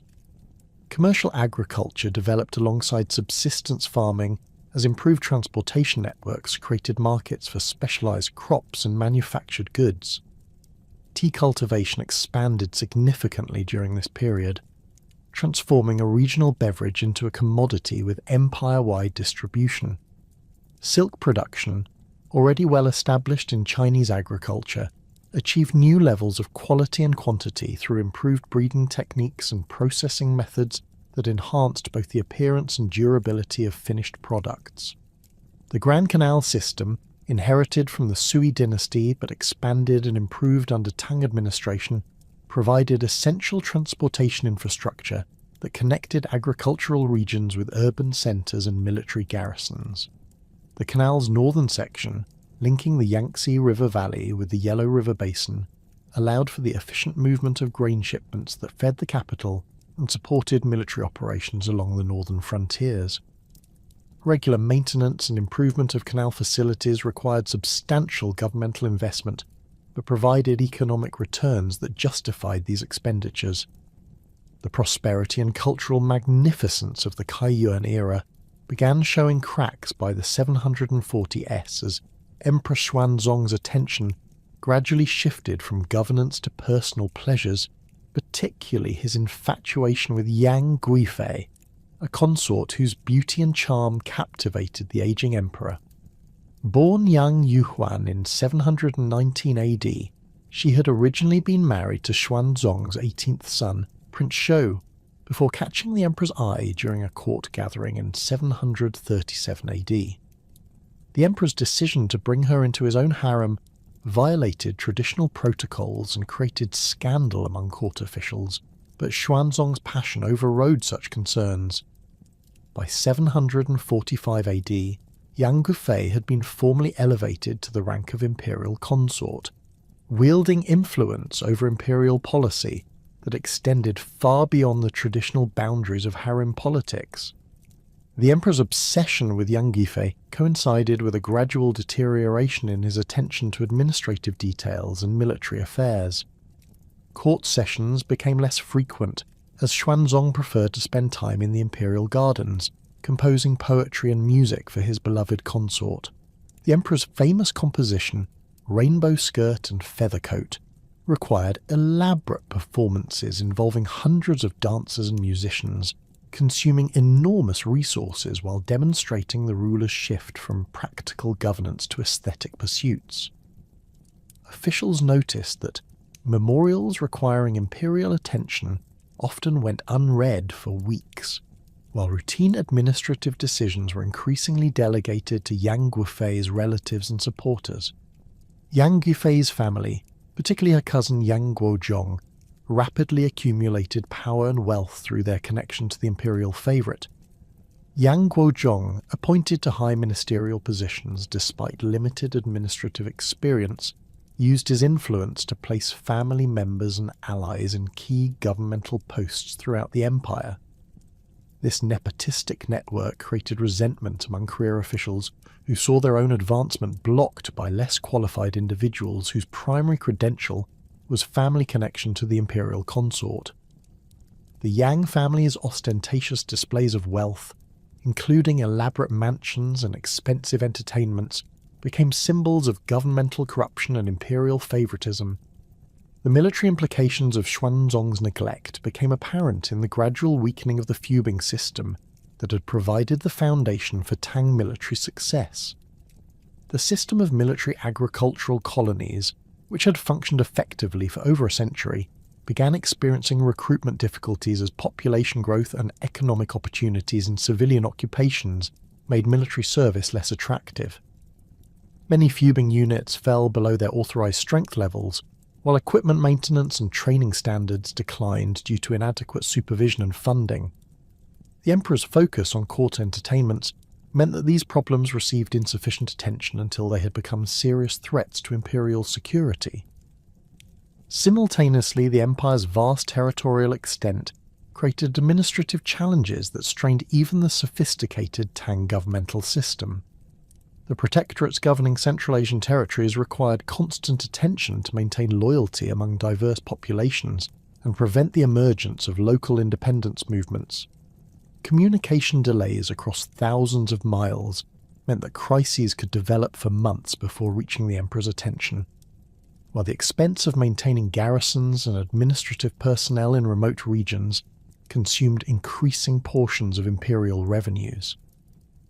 The Judushi system, originally designed to provide flexible military governance for frontier regions, began evolving into semi-autonomous power centres as regional commanders accumulated authority necessary to address local challenges without waiting for instructions from Chang'an.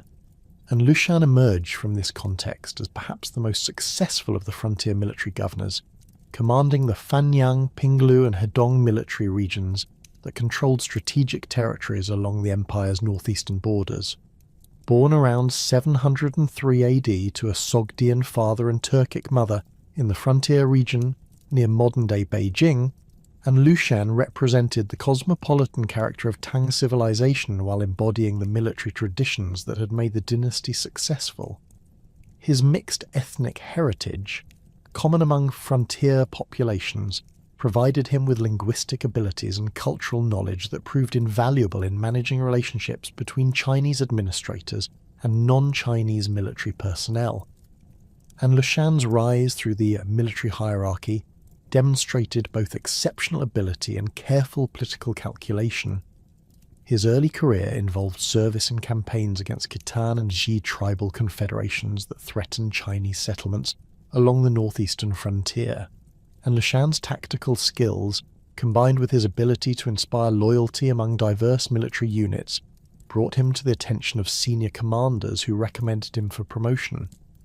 By 742 AD, he had been appointed military governor of Fanyang, controlling approximately 150,000 troops and governing territories that stretched from the Great Wall to the Bohai Sea.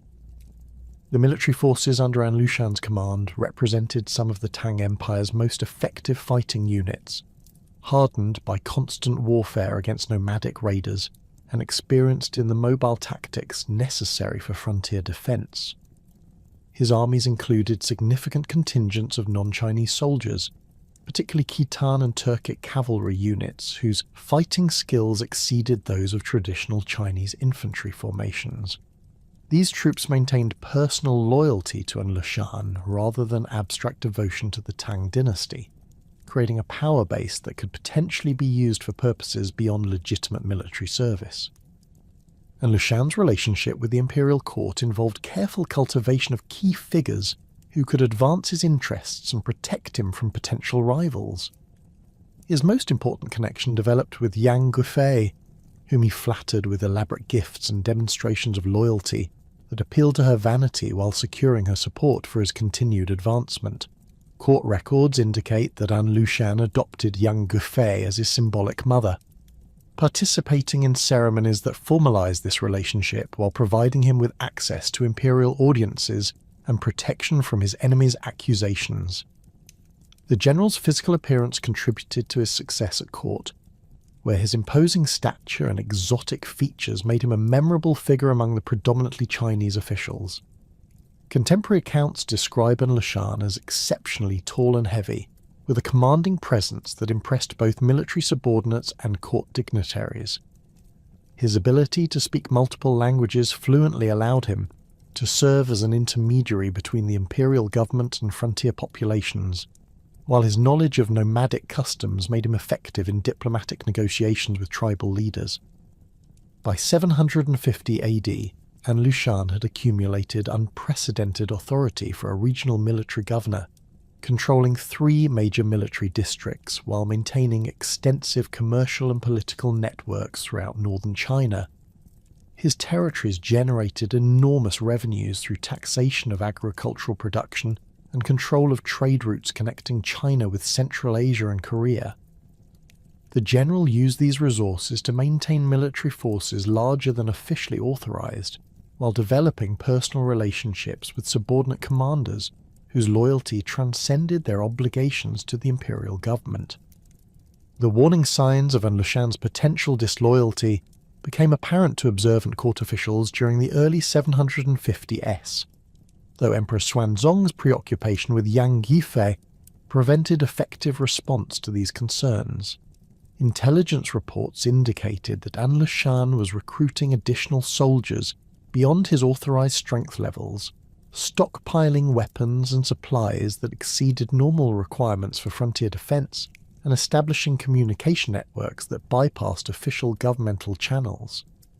His frequent absences from the capital, ostensibly for military campaigns against nomadic raiders, provided opportunities to consolidate his regional power base without imperial oversight.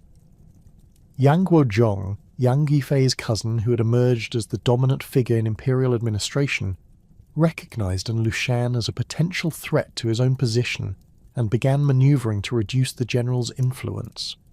The rivalry between these two powerful figures reflected broader tensions within the Tang governmental system between civilian administrators and military commanders, as well as personal ambitions that transcended policy considerations. Yang Guozhong's efforts to limit An Lushan's authority included attempts to transfer some of his military units to other commands and investigations into his financial activities that might provide grounds for accusations of corruption. The confrontation between Yang Guozhong and An Lushan intensified throughout 754 and early 755 AD, as both men sought to position themselves advantageously for the eventual imperial succession. Yang Guozhong's influence with Yang Guifei provided him with access to Emperor Xuanzong, while An Lushan's military resources offered more tangible power that could be used to protect his interests or advance his ambitions. The emperor's failure to resolve this conflict decisively created an unstable situation that encouraged both parties to consider extreme measures for eliminating their rival. And Lushan's decision to rebel reflected his calculation that Yang Guozhong's growing influence threatened his survival, and that military action offered better prospects than continued political maneuvering within the existing system. The general's preparations for rebellion had been developing for several years, involving the gradual accumulation of loyal military units, the establishment of supply networks capable of supporting extended campaigns, and diplomatic contacts with potential allies who might support his cause. His mixed ethnic background provided connections with nomadic groups that could supplement his Chinese military forces, while his administrative experience in frontier regions had demonstrated the practical possibilities of governing territories independently from Chang'an. The rebellion began on December 16th, 755 AD, when An Lushan declared himself emperor of a new dynasty called Yan and began marching south from Fanyang toward the Tang capitals. His initial proclamation accused Yang Guozhong of corrupting imperial governance and claimed that his military action aimed to restore proper administration rather than overthrow the Tang dynasty itself.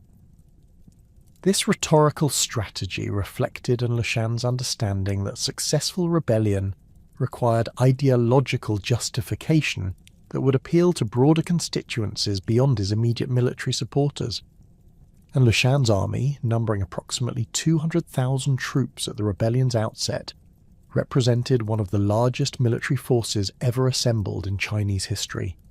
The rebel forces included his original frontier garrisons, supplemented by additional recruits, drawn from populations that had grievances against imperial taxation or administrative policies.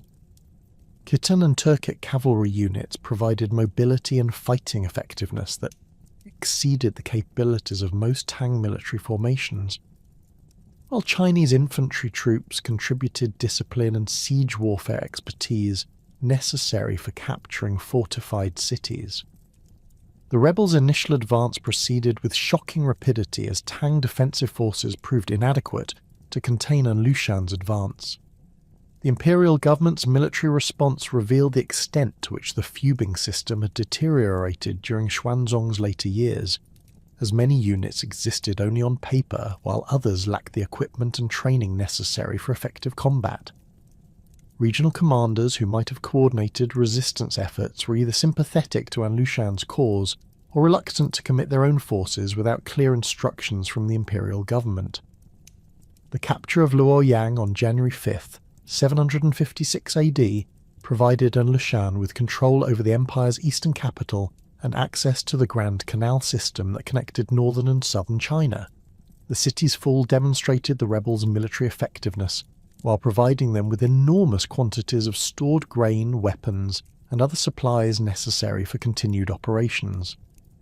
An Lushan's establishment of his court at Luoyang symbolically challenged Tang legitimacy, while providing him with the administrative infrastructure necessary for governing conquered territories. The psychological impact of Luoyang's fall on imperial morale cannot be overstated, as the city had served as a secondary capital for centuries, and its loss suggested that the rebellion posed an existential threat to Tang's survival. News of the defeat reached Chang'an within days, creating panic among court officials and wealthy families who began preparing for possible evacuation. Emperor Xuanzong's initial response reflected both shock at the speed of rebel success and uncertainty about appropriate countermeasures, as the imperial military system had not faced such a comprehensive challenge since the dynasty's founding. And Lushan's advance toward Chang'an continued throughout the spring of 756 AD as Tang resistance efforts failed to slow the rebel momentum significantly. The emperor's attempts to organize defensive forces were hampered by the deteriorated state of imperial military units, and the reluctance of regional commanders to commit their troops to what appeared to be a losing cause. The rebels' success in recruiting additional supporters from populations that had suffered under heavy taxation or corrupt administration demonstrated that the rebellion had tapped into genuine grievances against imperial policies. The crisis reached its climax in June 756 AD, when An Lushan's forces approached Chang'an's outer defences, forcing Emperor Xuanzong to choose between attempting to defend the capital or evacuating to safer territory. The emperor's decision to flee westward towards Sichuan province reflected both realistic assessment of military circumstances and personal unwillingness to risk capture by rebel forces.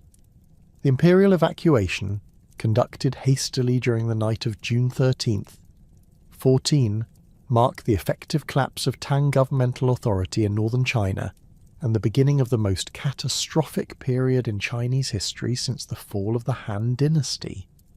The evacuation convoy's composition revealed the extent of governmental disorganization, as essential records and treasures were abandoned, while court officials and their families struggled to escape with personal possessions. The emperor's entourage included Yang Guifei and her relatives, whose presence reminded fleeing officials of the favoritism and corruption that had contributed to the current crisis. The convoy's slow progress westward, hampered by poor roads and inadequate supplies, provided opportunities for popular resentment against imperial policies to manifest in direct confrontations with the fleeing court.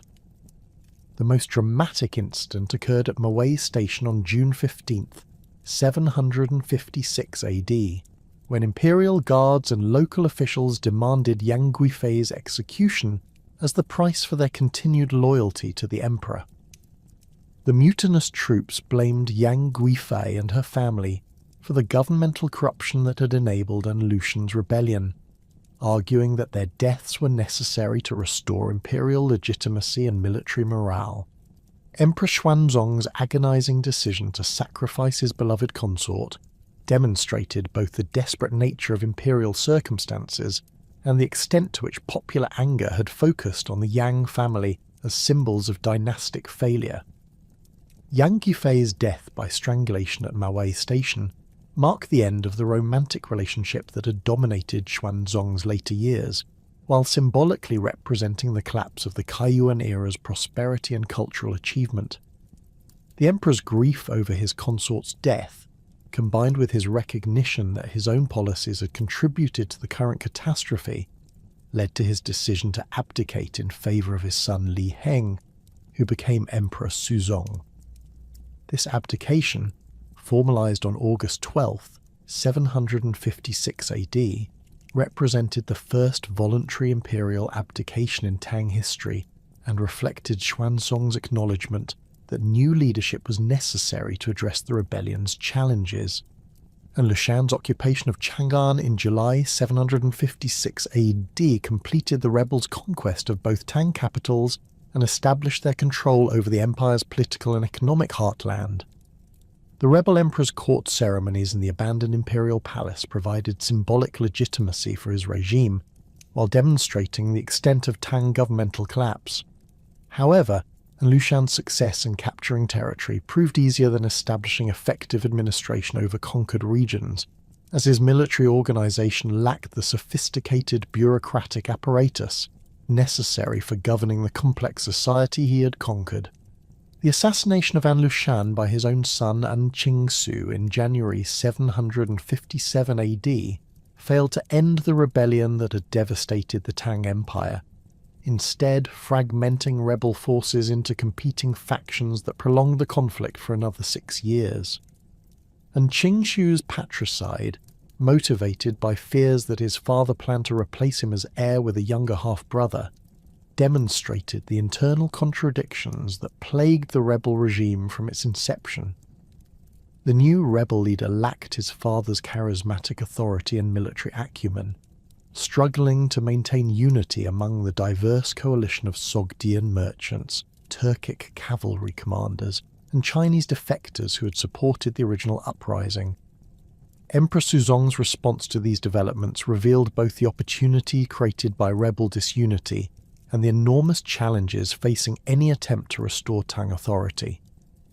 The new emperor, who had established his court at Lingwu in modern-day Ningxia province, commanded limited military resources consisting primarily of frontier garrisons that had remained loyal and hastily recruited militia units of questionable effectiveness.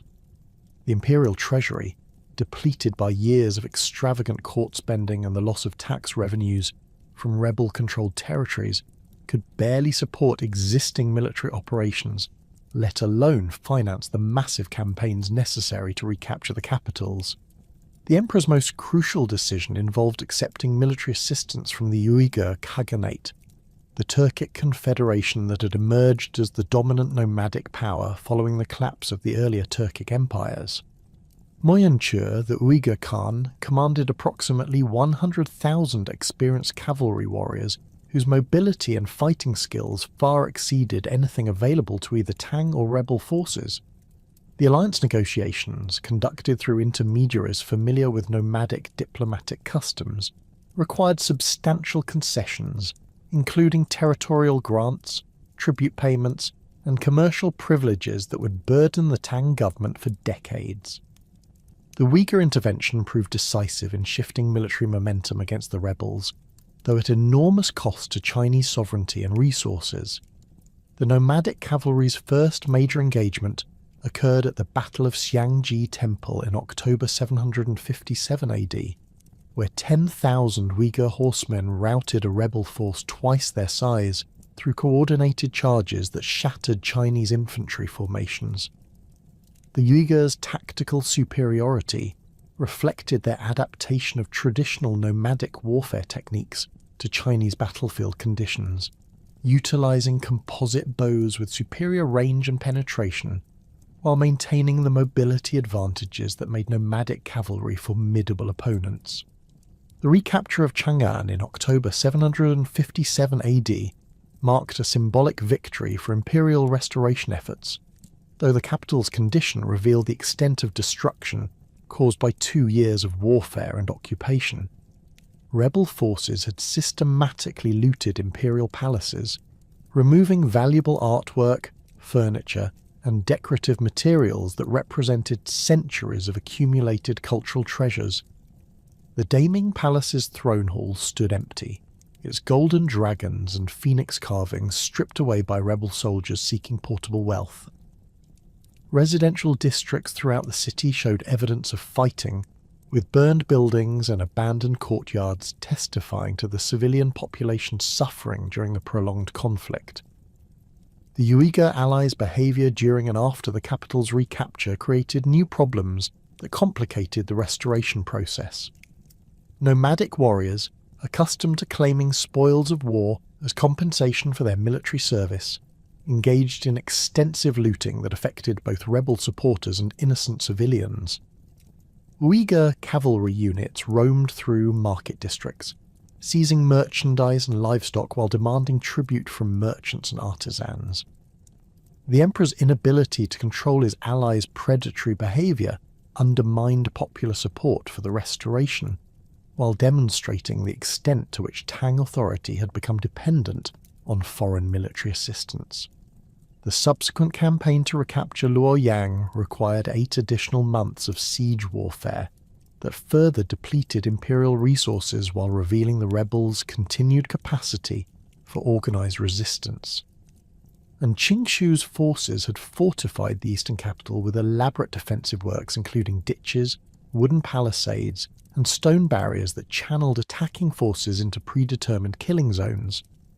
The siege's prolonged duration allowed rebel commanders to organise relief expeditions from territories they still controlled, creating a complex military situation that required Tang forces to fight on multiple fronts simultaneously. The final assault on Luoyang in March 758 AD succeeded only through massive Uyghur cavalry charges that overwhelmed rebel defensive positions, though the victory's cost included the virtual destruction of the city's commercial and residential districts. Uyghur warriors, frustrated by months of siege warfare and eager to claim compensation for their efforts, engaged in systematic pillaging that reduced much of the eastern capital to ruins.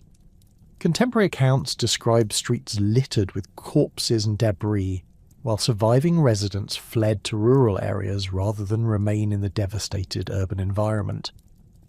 And Qingshu's capture and execution ended the primary rebel dynasty, but remnant forces under Shi Siming continued resistance from bases in Hebei province for another 4 years.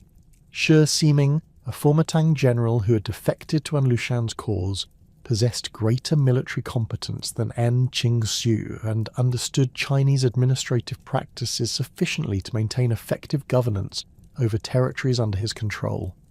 His forces included experienced Chinese officers and well-disciplined infantry units that proved more resilient than the diverse coalition that had supported the original rebellion. The protracted nature of these final campaigns exhausted both imperial and rebel resources, while creating conditions for the emergence of regional military strongmen who would dominate Chinese politics for the remainder of the Tang period.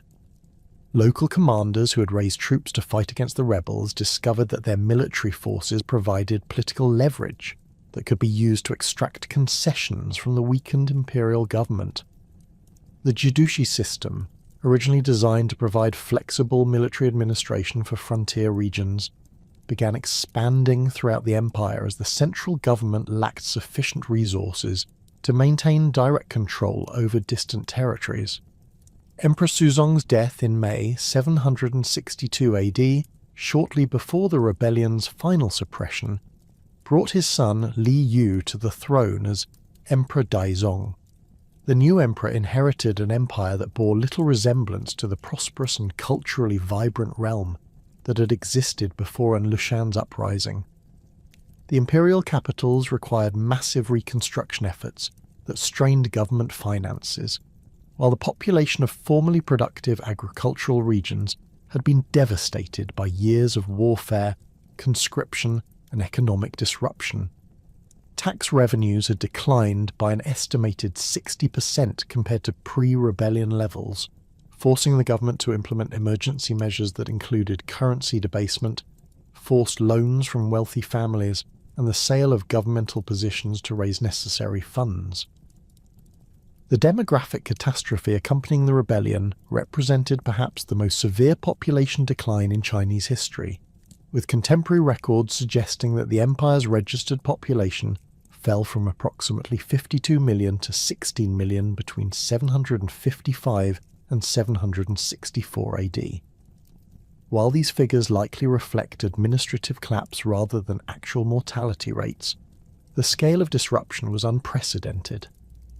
Entire counties in northern China had been depopulated through warfare, famine, and refugee movements, while urban centres that had flourished during the Kaiyuan era struggled to maintain basic services and commercial activities. Emperor Daizong's attempts to restore imperial authority faced the fundamental challenge that the rebellion had permanently altered the balance of power between the central government and regional military commanders.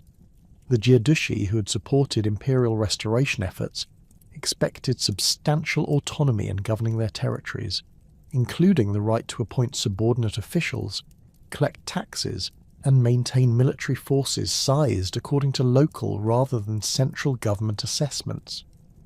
These expectations conflicted with traditional Chinese governmental principles that emphasized centralized administration and imperial control over all significant policy decisions.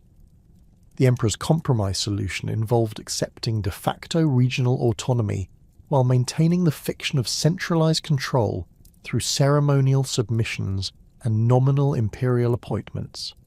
Regional military governors received formal recognition of their authority in exchange for periodic tribute payments and symbolic acknowledgement of imperial suzerainty. This arrangement allowed for the restoration of basic governmental functions while avoiding the military confrontations that the weakened central government could not afford to undertake. The economic recovery efforts during Daizong's reign required fundamental reforms to the tax system that had supported Tang prosperity during the 7th and early 8th centuries.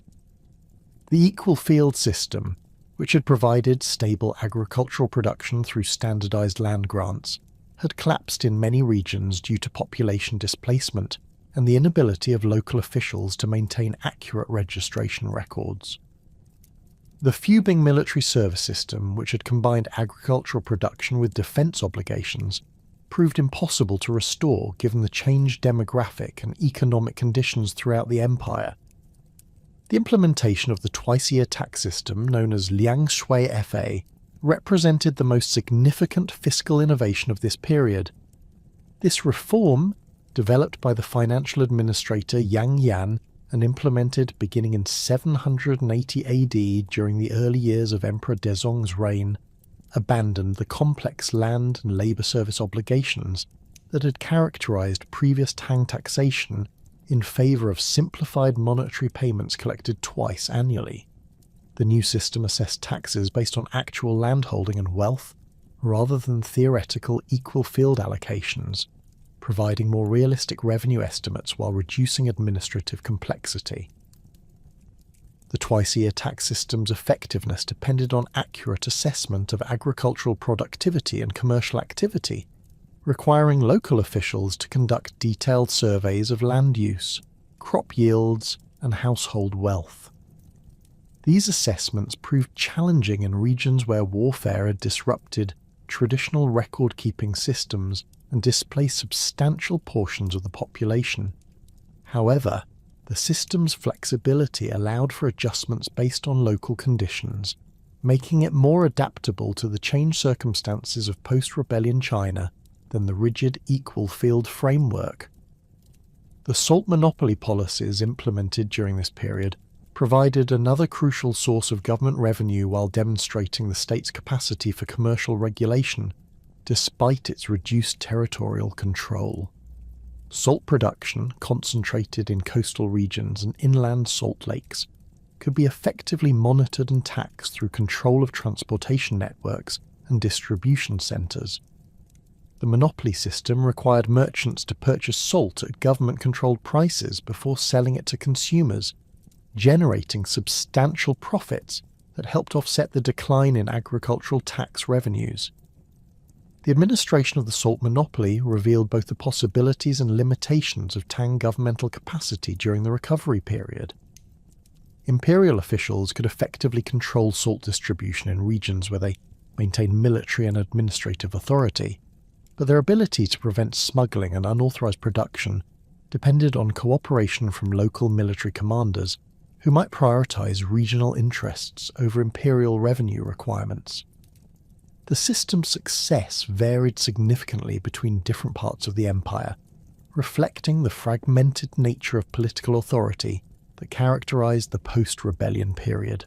The continued challenge of autonomous military regions dominated political considerations throughout the reigns of Emperors Suzong, Daizong, and Dezong. The Hebei region, where Shi Siming and his successors had maintained independent authority during the final years of the Anlushan rebellion, emerged as a persistent centre of resistance to imperial control. The military governors who inherited Shi Siming's territories established hereditary succession systems that effectively created independent kingdoms within the nominal boundaries of the Tang Empire. These autonomous regions maintained their own military forces, collected taxes for their own use, and conducted diplomatic relationships with neighbouring territories without imperial oversight. The Weibo, Chengde, and Lulong military regions in Hebei became known as the Three Garrisons that consistently refused to acknowledge central government authority while maintaining sufficient military strength to resist imperial attempts at reconquest. Their example encouraged similar assertions of independence by military commanders in other regions, creating a fragmented political landscape that persisted throughout the remainder of the Tang period. Emperor Dezong's accession in 779 AD brought to the throne a ruler determined to restore genuine imperial authority through military action against recalcitrant regional commanders. The new emperor's aggressive policies reflected both personal conviction about the necessity of centralized government and advice from officials who argued that continued accommodation of regional autonomy would eventually lead to complete imperial collapse. Dezong's early reign witnessed several military campaigns designed to reassert central control over autonomous regions, though these efforts achieved limited success while consuming resources needed for other governmental functions. The emperor's most ambitious attempt at reasserting central authority involved the campaign against Li Shili, the military governor of Huaishi, who had declared independence and begun expanding his territory at the expense of neighbouring regions loyal to the imperial government. The campaign, launched in 781 AD, required coordinating forces from multiple loyal military regions, while maintaining sufficient reserves to prevent other autonomous commanders from exploiting the central government's military commitments. The prolonged nature of the conflicts demonstrated both the resilience of regional military organizations and the limitations of imperial military capacity. The cultural and intellectual developments during this period of political fragmentation and economic recovery reflected both continuity with earlier Tang traditions and adaptations to changed circumstances. The Confucian revival movement, which gained momentum during the late 8th century, represented an intellectual response to the political and social disruptions caused by the Anlushan rebellion. Scholars like Han Yu argued that the rebellion's devastation resulted from the abandonment of traditional Chinese values in favour of foreign influences, particularly Buddhism, that had corrupted imperial governance and social relationships. The Confucian revival emphasized the importance of moral cultivation, social hierarchy, and governmental responsibility as foundations for political stability and cultural prosperity. Han Yu's famous Memorial on Buddhism criticized the emperor's patronage of Buddhist institutions, while arguing that resources devoted to temple construction and monastic support would be better used for practical governmental functions like education, infrastructure maintenance, and military preparedness. This critique reflected broader concerns about the allocation of imperial resources during a period of fiscal constraint and political uncertainty. The emergence of new literary forms during this period demonstrated the continued vitality of Chinese cultural traditions despite political disruptions. The development of prose poetry, known as fu, provided writers with flexible formats for addressing contemporary political and social issues while maintaining connection to classical literary traditions. These works often combined personal reflection with social commentary, creating literature that spoke to the experiences of educated individuals navigating the uncertainties of post-rebellion society. The transmission of classical texts received renewed attention as scholars recognized that political instability threatened the preservation of cultural knowledge accumulated over previous centuries. The establishment of new academies and the systematic copying of important works reflected, intellectual efforts to maintain cultural continuity despite the disruption of traditional educational institutions.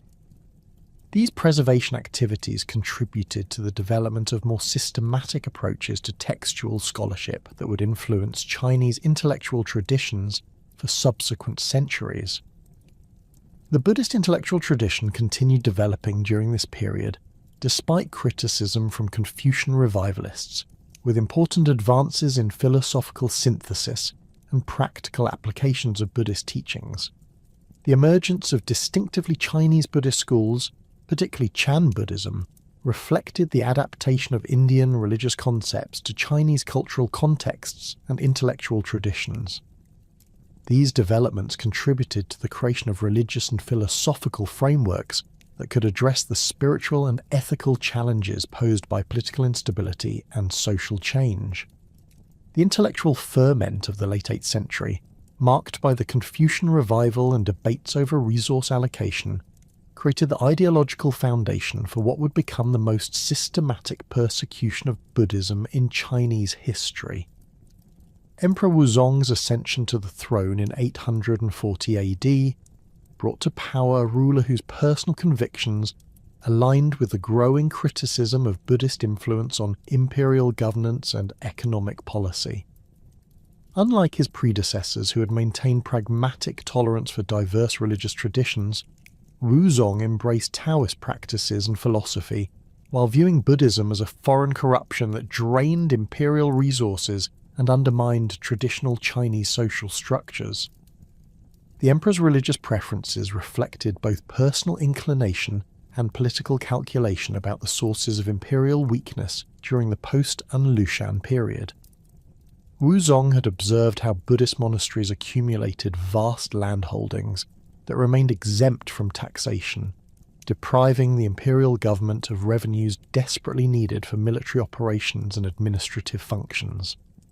Monastic communities controlled an estimated 160,000 hectares of agricultural land by 840 AD, while temple treasuries contained enormous quantities of gold, silver, and precious objects donated by wealthy believers seeking spiritual merit through material generosity. The scale of Buddhist institutional wealth had grown particularly problematic during the decades of political fragmentation following the An Lushan rebellion, when regional military commanders often granted additional tax exemptions and land grants to monastic communities in exchange for political support or spiritual legitimacy. Some monasteries functioned as virtual banks, lending money to merchants and farmers while accumulating interest payments that further expanded their economic influence. The Qian Temple in Chang'an reportedly owned over 4,000 hectares of prime agricultural land, while the Feimen Temple possessed a collection of gold and silver vessels valued at more than 100,000 strings of cash.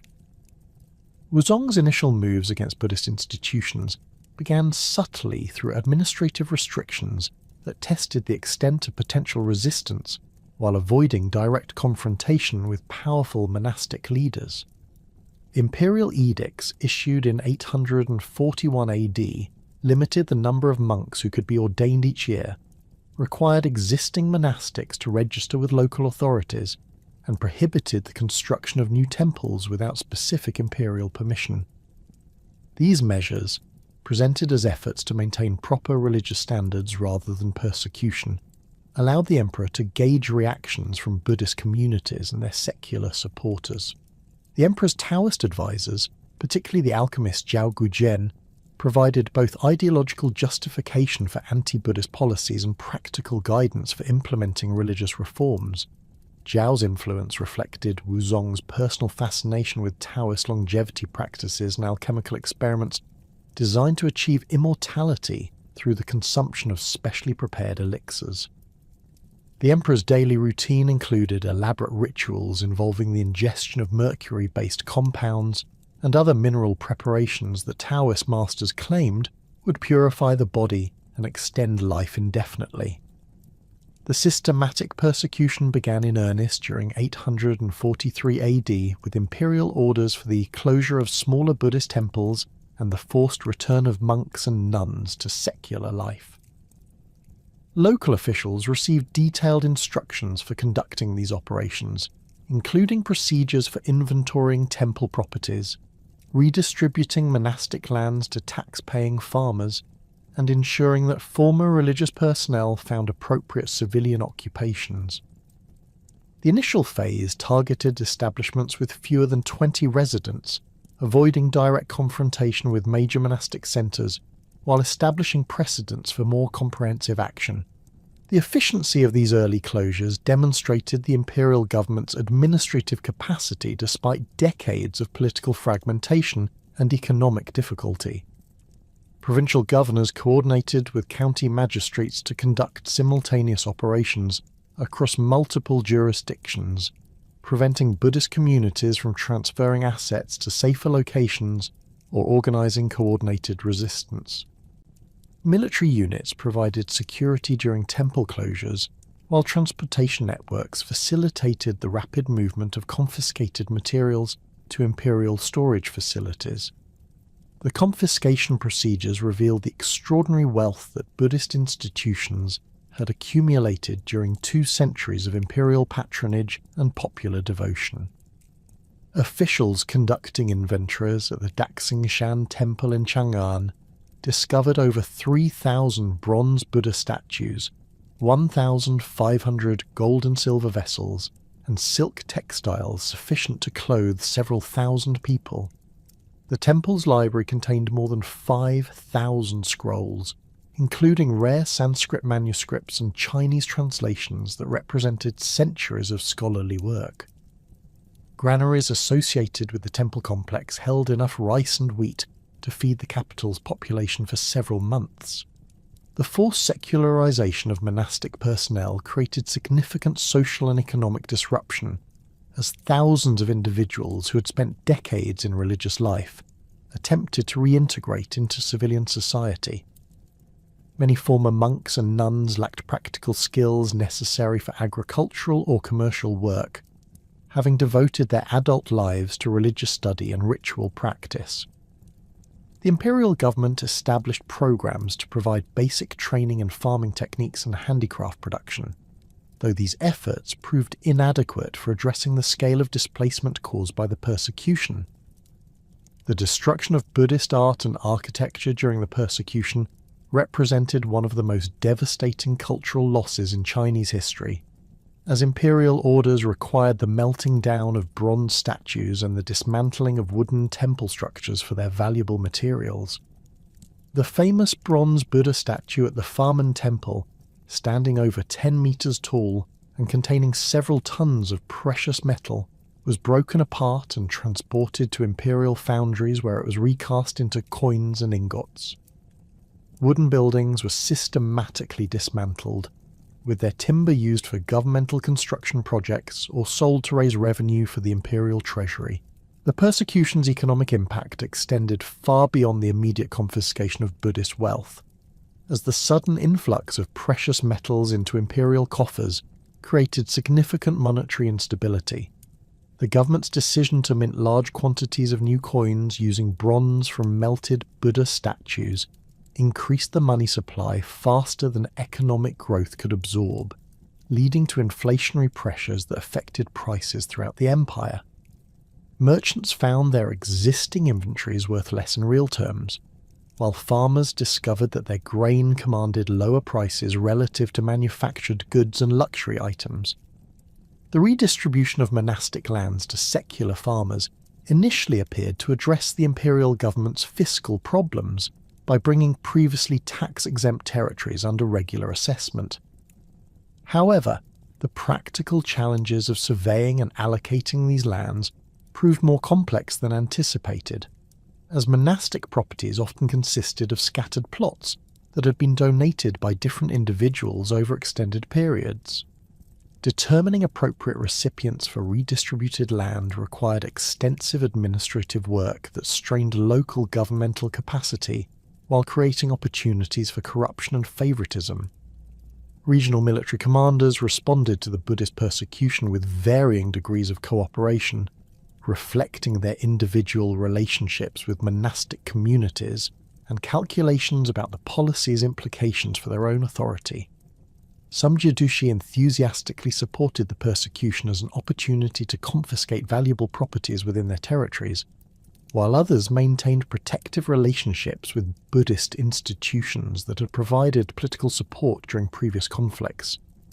The uneven implementation of imperial orders demonstrated the continued fragmentation of governmental authority despite Wuzong's attempts to reassert central control. The persecution's impact on international relationships proved particularly significant, given Buddhism's role as a cultural bridge connecting China with other Asian civilizations.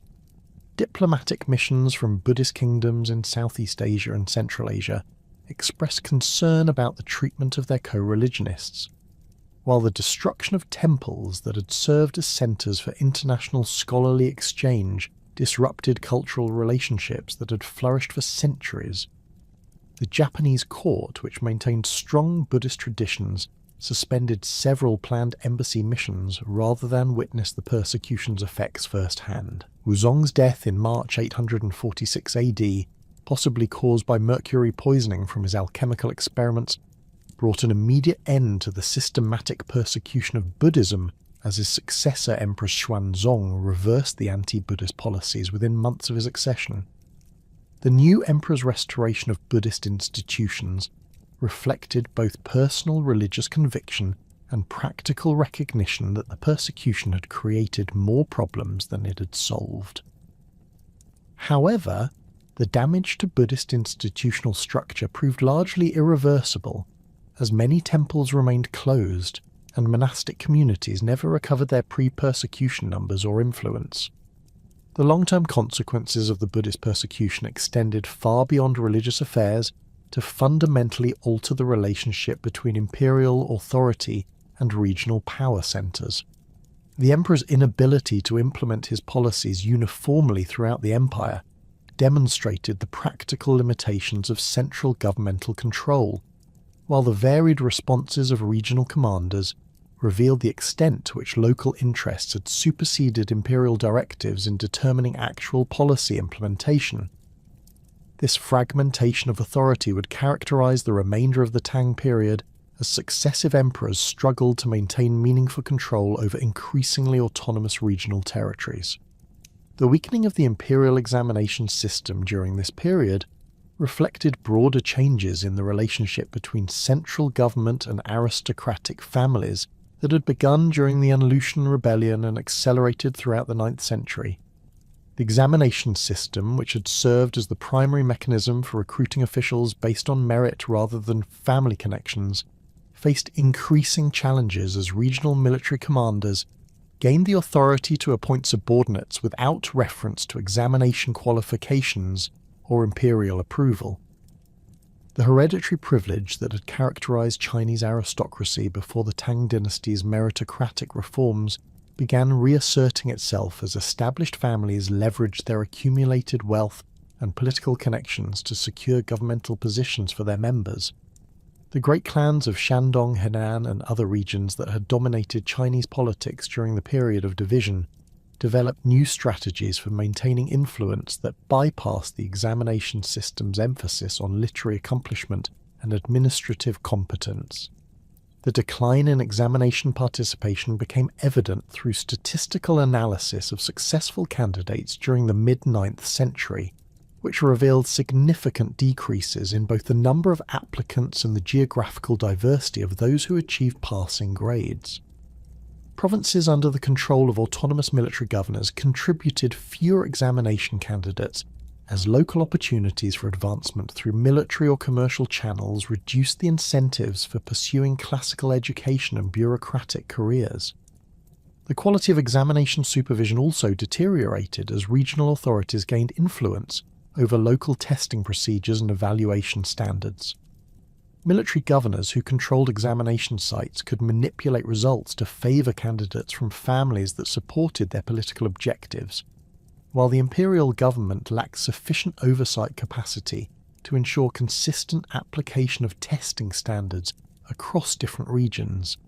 These developments undermined the examination system's credibility as a mechanism for identifying the most qualified candidates for governmental service. The rise of hereditary privilege manifested most clearly in the increasing tendency for governmental positions to pass from fathers to sons regardless of individual qualifications or examination performance. Military commands, which had traditionally been assigned based on demonstrated competence and loyalty to imperial interests, became hereditary possessions that regional strongmen transferred to their designated heirs. The Chengde military region in Hebei province exemplified this trend, with the Wang family maintaining control over the governorship for 4 generations, despite periodic conflicts with imperial authority. Administrative positions within the central government also became increasingly dominated by members of established aristocratic families who possessed the political connections and financial resources necessary to navigate the complex patronage networks that determined career advancement. The Ministry of Personnel, responsible for official appointments and promotions, developed informal procedures that favoured candidates with family histories of governmental service over those whose primary qualification was examination success. The concentration of power among eunuchs within the imperial palace represented another dimension of the decline in central governmental authority during the mid-Tang period. Palace eunuchs, who had traditionally served ceremonial and administrative functions within the imperial household, began exercising direct influence over policy decisions and succession arrangements that extended far beyond their nominal responsibilities. Their unique position as the emperor's most intimate advisors, combined with their lack of family connections that might create conflicts of interest, initially made them valuable allies for rulers seeking to maintain independence from aristocratic factions. The eunuch influence reached unprecedented levels during the reigns of Emperors Xianzong and Muzong, when palace officials like Wang Shucheng and Chen Hongji effectively controlled access to the emperor, while managing the flow of information between the imperial court and governmental ministries. These individuals accumulated enormous personal wealth through their ability to influence imperial decisions regarding appointments, contracts, and policy directions, creating informal power networks that operated independently of established governmental procedures. The manipulation of imperial succession by eunuch factions represented the most dramatic manifestation of their growing political influence, as palace officials used their intimate knowledge of imperial family dynamics to advance candidates who would protect their interests once enthroned. The succession crisis following Emperor Xianzong's death in 820 AD demonstrated the extent to which eunuchs could determine dynastic continuity, as competing palace factions supported different imperial princes while engaging in violent confrontations that threatened governmental stability. The assassination of Emperor Xianzong, widely attributed to eunuch conspirators who feared the emperor's plans to reduce their influence, established a precedent for palace coups that would plague the late Tang period. Subsequent emperors found themselves dependent on eunuch support for physical security, while simultaneously recognizing that this dependence compromised their ability to implement independent policies or challenge established palace hierarchies. The economic difficulties accompanying these political developments reflected the cumulative impact of decades of warfare, administrative fragmentation, and fiscal mismanagement that had begun with the Anlushan rebellion and intensified throughout the 9th century. Inflation, caused partly by the monetary instability following the Buddhist persecution, and partly by the imperial government's continued reliance on currency debasement to fund military operations, created hardships for both urban consumers and rural producers who found their purchasing power steadily declining. Tax collection problems emerged as regional military commanders gained greater autonomy over fiscal administration within their territories, reducing the central government's access to revenues that had traditionally supported imperial operations and capital city maintenance. The twice-a-year tax system, which had provided stable income during the late 8th century, became increasingly difficult to implement as local officials prioritized regional needs over imperial requirements. The growing independence of military commissioners reflected the fundamental transformation of Chinese political organization that had begun during the Anlushan rebellion and accelerated throughout the 9th century. Regional strongmen who had originally received imperial appointments to address specific military threats gradually evolved into hereditary rulers who maintained only nominal allegiance to the Tang dynasty while exercising practical sovereignty over their territories. These military commissioners developed independent diplomatic relationships with neighbouring regions and foreign powers, conducted their own trade policies, and maintained military forces that served regional rather than imperial interests. The Pinglu military region established direct commercial relationships with Korean kingdoms, while the Xuanwu region developed trading partnerships with Central Asian merchants that bypassed imperial oversight and taxation. Such autonomous activities demonstrated the extent to which the Tang Empire had fragmented into a collection of semi-independent territories, united only by shared cultural traditions and ceremonial acknowledgement of imperial authority. The erosion of imperial authority that had accelerated throughout the mid-9th century created fertile conditions for the massive popular uprising that would ultimately destroy the Tang dynasty's capacity for effective governance. The Huangchao Rebellion, erupting in 874 AD, emerged from a convergence of social, economic, and environmental crises that had been building for decades. Unlike the Anlushan Rebellion, which had originated from elite military circles and maintained some connection to existing governmental structures, Huangchao's movement represented a genuine popular revolution that drew its strength from the accumulated grievances of farmers, artisans, and merchants who had suffered under the burden of excessive taxation, corrupt administration, and natural disasters. Huangchao himself embodied the social tensions that characterized late Tang society. Born around 835 AD into a merchant family in Taoju, modern-day Shandong province, he had received sufficient education to attempt the imperial examinations, but failed repeatedly to achieve the success that would have opened pathways to official advancement. His frustration with the examination system reflected broader concerns about the increasing dominance of established aristocratic families who used their political connections to secure governmental positions regardless of individual merit or examination performance. The salt trade, which had provided prosperity for Huangchao's family during the early 9th century, faced increasing governmental restrictions and taxation that reduced profit margins while creating opportunities for official corruption. The immediate catalyst for rebellion came from a series of natural disasters that devastated agricultural production throughout northern China during the early 870s. Severe droughts in 873 and 874 AD destroyed crops across multiple provinces, while locust swarms consumed remaining vegetation and created famine conditions that forced desperate farmers to abandon their land in search of food and employment. The Grand Canal, essential for transporting grain from productive southern regions to support northern populations, suffered from inadequate maintenance that reduced its carrying capacity precisely when transportation needs were most critical.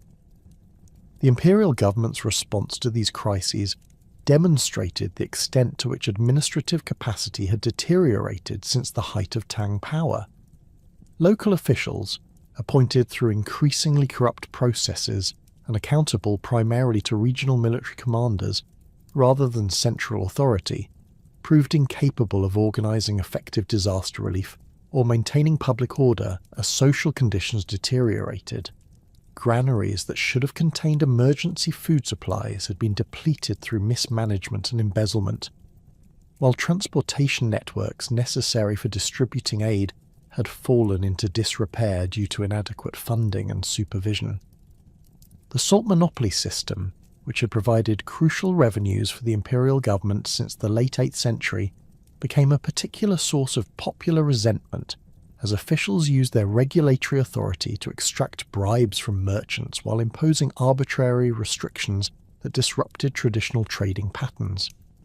Huangchao's family business suffered directly from these policies, as salt traders faced increasing demands for unofficial payments to local officials while competing with government-sponsored merchants who received preferential treatment through their political connections. The monopoly's enforcement created a class of disaffected commercial families who possessed both the resources and organizational skills necessary to support anti-governmental activities. Huang Chao's initial rebellion began in December 874 AD with an attack on government salt warehouses in his home region, an action that symbolically challenged imperial fiscal policies while providing material resources for expanding his movement. His early followers included fellow salt merchants, displaced farmers, and unemployed artisans who shared grievances against governmental policies that had destroyed their livelihoods while enriching corrupt officials and their aristocratic patrons. The rebellion's commercial origins distinguished it from typical peasant uprisings, as Huang Chao's supporters possessed literacy, organizational experience, and financial resources that enabled more sophisticated planning and coordination than purely agricultural movements could achieve. The rebel forces' rapid expansion throughout Shandong province during early 875 AD revealed the extent of popular discontent with Tang governmental policies and the weakness of imperial military responses. Local garrison troops, poorly equipped and irregularly paid, offered minimal resistance to rebel attacks on county seats and administrative centres. Many soldiers deserted rather than fight against forces that included their own relatives and neighbours, while others joined the rebellion when promised better treatment and regular compensation for their military service. The rebels' ability to recruit experienced military personnel provided them with tactical knowledge and leadership capabilities that transformed their movement from a desperate uprising into an effective fighting force. Huang Chao's military organization reflected both his commercial background and his understanding of the governmental weaknesses that could be exploited for strategic advantage. Unlike traditional peasant rebellions that relied primarily on overwhelming numbers and desperate courage, his forces developed sophisticated logistic systems that could support extended campaigns across multiple provinces. Rebel quartermasters, drawn from the merchant community's experienced traders, established supply networks that provided food, weapons, and other necessities while maintaining the mobility necessary for avoiding concentration of imperial forces against them. The rebellion's expansion beyond its original base in Shandong demonstrated Huang Chao's strategic vision and his ability to adapt his movement's appeal to different regional constituencies. As rebel forces moved south into the Yangtze River Valley during 876 AD, they encountered populations with different economic structures and political grievances than the northern salt trading communities where the uprising had originated. Huang Chao's propaganda adapted to these circumstances, emphasizing themes of social equality in opposition to aristocratic privilege that resonated with agricultural workers and urban craftsmen who had suffered under the burden of excessive taxation and corrupt administration. The rebels' capture of Guangzhou in December 878 AD marked a crucial turning point that transformed their movement from a regional uprising into a threat to imperial survival. Guangzhou, serving as the empire's primary port for international trade, contained enormous wealth accumulated through commercial relationships with Southeast Asian kingdoms, Arab merchants, and other foreign trading partners. The city's cosmopolitan population included thousands of foreign residents whose presence had created cultural diversity and economic prosperity that attracted Chinese migrants from throughout the empire. The massacre that accompanied Guangzhou's capture revealed the darker aspects of Huang Chao's movement and its evolution from a commercially oriented rebellion into a destructive force driven by class hatred and ethnic resentment. Rebel forces systematically killed foreign merchants, particularly Arabs and Persians, who had accumulated substantial wealth through their trading activities, while destroying temples, warehouses, and residential districts associated with international commerce. Contemporary accounts suggest that over 100,000 foreign residents died during the three-day rampage that followed the city's fall, effectively ending Guangzhou's role as a centre for international trade and cultural exchange. The destruction of Guangzhou demonstrated the rebellion's transformation from a movement seeking governmental reform into a revolutionary force committed to destroying the existing social and economic order. Huang Chao's forces had evolved beyond their original grievances against salt monopoly policies and examination system corruption to embrace a radical vision that rejected the cosmopolitan culture and international relationships that had characterized Tang civilization at its height. This ideological shift attracted additional support from populations that resented foreign influence and aristocratic privilege, but it also alienated potential allies who might have supported more moderate reform objectives. The rebel advance toward Chang'an during 879 AD proceeded through territories where Tang governmental authority had already collapsed due to decades of military fragmentation and administrative incompetence. Regional military commissioners, focused on protecting their own territories and maintaining their autonomous authority, proved unwilling to coordinate effective resistance against forces that threatened the imperial capital but did not immediately challenge their local interests. The rebels' ability to traverse multiple military regions without encountering serious opposition demonstrated the extent to which the Tang Empire had fragmented into competing power centers that prioritized regional over imperial concerns. Emperor Xizong's court, faced with Huang Chao's approaching army, responded with the same panicked evacuation strategy that had characterized imperial reactions to the Anlushan rebellion over a century earlier. The emperor's flight from Chang'an in December 880 AD, accompanied by a reduced entourage of court officials and palace personnel, symbolized the complete breakdown of central governmental authority and the dynasty's inability to defend even its most essential territories. The evacuation's hasty nature meant that valuable records, artworks, and other cultural treasures were abandoned to rebel forces who showed little interest in preserving the accumulated achievements of Tang civilization. Huang Chao's occupation of Chang'an in January 881 AD provided his movement with symbolic legitimacy while revealing the practical challenges of governing territories that had been conquered through destructive warfare. The rebel leader's proclamation of a new dynasty called Qi, with himself as emperor, represented an attempt to transform his revolutionary movement into a legitimate governmental system capable of administering the vast territories under his control. However, the rebels' background as merchants and displaced farmers provided limited preparation for the complex administrative tasks required to govern the Chinese Empire's sophisticated society and economy. The new regime's policies reflected both Huang Chao's commercial origins and his movement's revolutionary ideology, creating contradictions that undermined efforts to establish stable governance.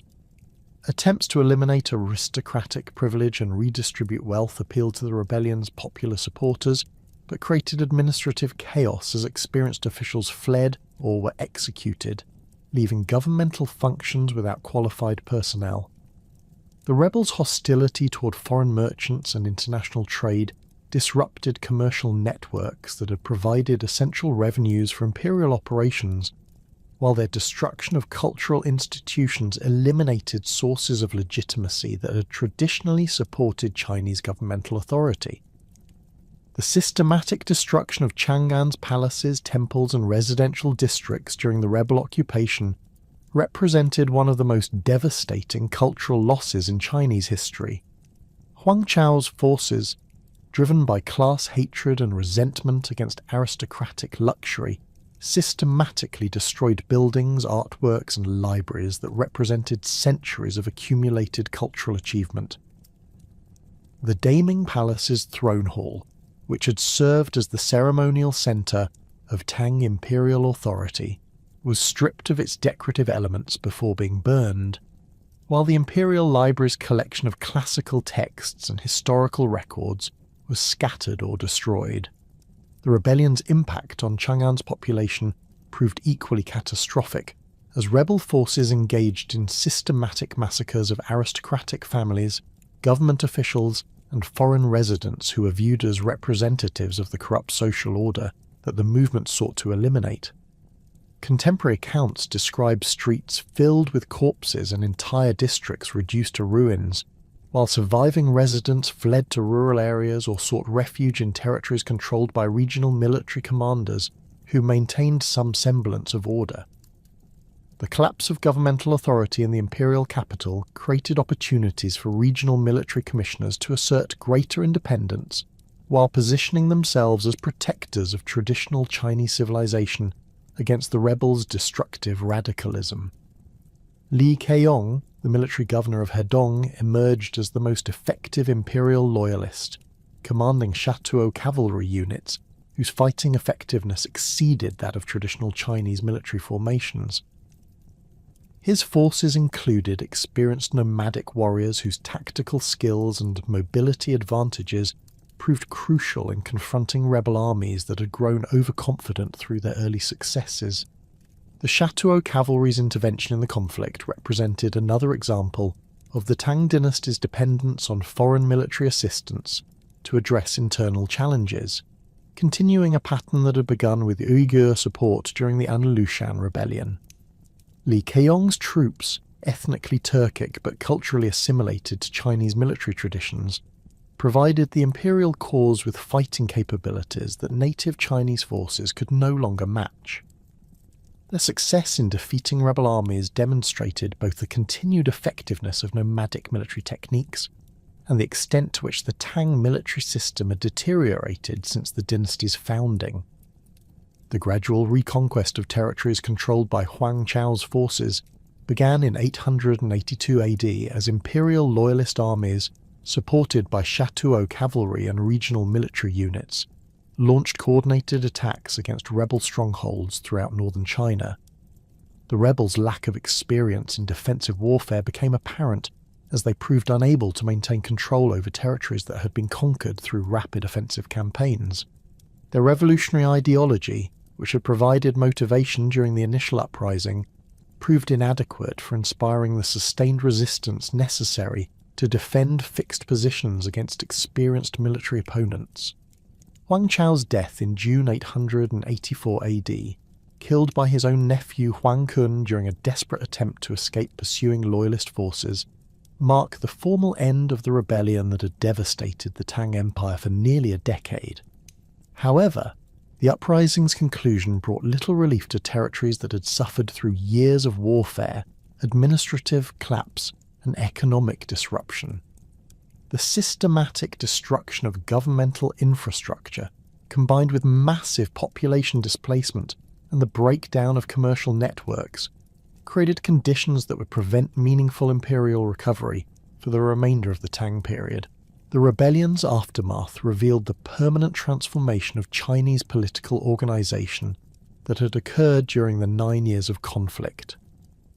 Regional military commanders who had supported imperial restoration efforts expected substantial rewards for their loyalty, including expanded territorial authority and reduced obligations to central governmental control. The imperial court, weakened by years of exile and dependent on military allies for its survival, lacked the resources and authority necessary to resist these demands for greater autonomy. The emergence of warlordism as the dominant form of political organization throughout much of the former Tang Empire reflected the complete breakdown of centralized administrative systems that had characterized Chinese governance for over 2 centuries. Military strongmen who controlled specific territories began functioning as independent rulers, maintaining their own armies, collecting taxes for their exclusive use, and conducting diplomatic relationships with neighbouring regions without reference to imperial authority. The fiction of Tang governmental unity persisted through ceremonial submissions and nominal imperial appointments, but real power had devolved to regional commanders whose loyalty depended entirely on their individual calculations of personal advantage. The Zhuwen faction, which emerged from the remnants of Huang Chao's forces, exemplified this transformation as former rebels reorganized themselves into a conventional military organization that competed for territorial control with other regional powers. Zhu Wen's ability to maintain effective governance over territories in modern-day Henan province demonstrated that successful warlords required more than military competence. needing administrative skills and political legitimacy that could attract popular support and elite cooperation. The disintegration of the Tang administrative system accelerated as the imperial government lost effective control over most of its former territories, retaining direct authority only over a small area surrounding the reconstructed capital at Chang'an. The 3 chancelleries and 6 ministries structure, which had provided the framework for Chinese imperial administration since the 7th century, continued operating in name, but lack the territorial jurisdiction and financial resources necessary for meaningful governmental functions. Provincial governors and county magistrates throughout most of the empire answered to regional military commanders rather than imperial officials, creating a fragmented administrative landscape that bore little resemblance to the unified system that had characterized Tang governance at its height. The examination system's virtual collapse during this period eliminated one of the few remaining mechanisms for maintaining cultural and administrative unity across the empire's diverse regions. Regional military commanders, focused on immediate military and political challenges, showed little interest in supporting educational institutions or scholarly activities that might produce qualified administrators, but provided no immediate practical benefits. The absence of regular examinations meant that governmental positions were filled through personal connections and military appointments, rather than demonstrated competence or classical learning, further reducing the quality of administrative personnel available for governmental functions. The cultural and intellectual devastation accompanying the administrative collapse extended beyond mere governmental dysfunction to encompass the systematic destruction of educational institutions, libraries, and scholarly networks that had sustained Chinese civilization for centuries. The Imperial Academy system, which had trained thousands of officials and maintained scholarly traditions since the early Tang period, ceased functioning as regional military commanders redirected resources toward immediate military needs rather than long-term cultural preservation. Private academies, dependent on aristocratic patronage and stable social conditions, closed as their sponsors fled warten regions or lost their wealth through confiscation and destruction. The dispersal of scholarly communities created a brain drain that affected every aspect of Chinese intellectual life, from historical record-keeping to technological innovation. Court historians who had maintained detailed chronicles of imperial activities and governmental decisions scattered to remote regions where they struggled to continue their work without access to official documents and library collections. The systematic destruction of archives during the Huangchao Rebellion meant that crucial governmental precedents and legal interpretations were lost forever, forcing subsequent administrators to operate without the accumulated wisdom that had guided Chinese governance for generations. Technological knowledge suffered similar disruption as artisan communities that had developed sophisticated manufacturing techniques were displaced by warfare and economic collapse. The imperial workshops that had produced luxury goods, weapons, and architectural materials for governmental use were abandoned or destroyed, while the skilled craftsmen who had operated them sought employment in regions where their specialized knowledge remained valued. The loss of these technical capabilities affected everything from military equipment production to the maintenance of irrigation systems essential for agricultural productivity. The breakdown of communication networks that had connected distant regions of the empire eliminated one of the fundamental mechanisms through which Chinese cultural unity had been maintained.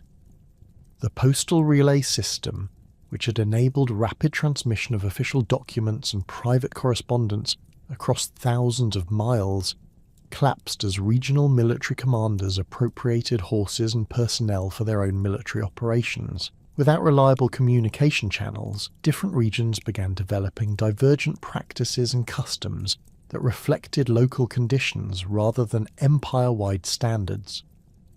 Emperor Xizong's return to Chang'an in 885 AD revealed the extent of destruction that had occurred during the rebel occupation and the enormous challenges facing any attempt to restore meaningful imperial authority.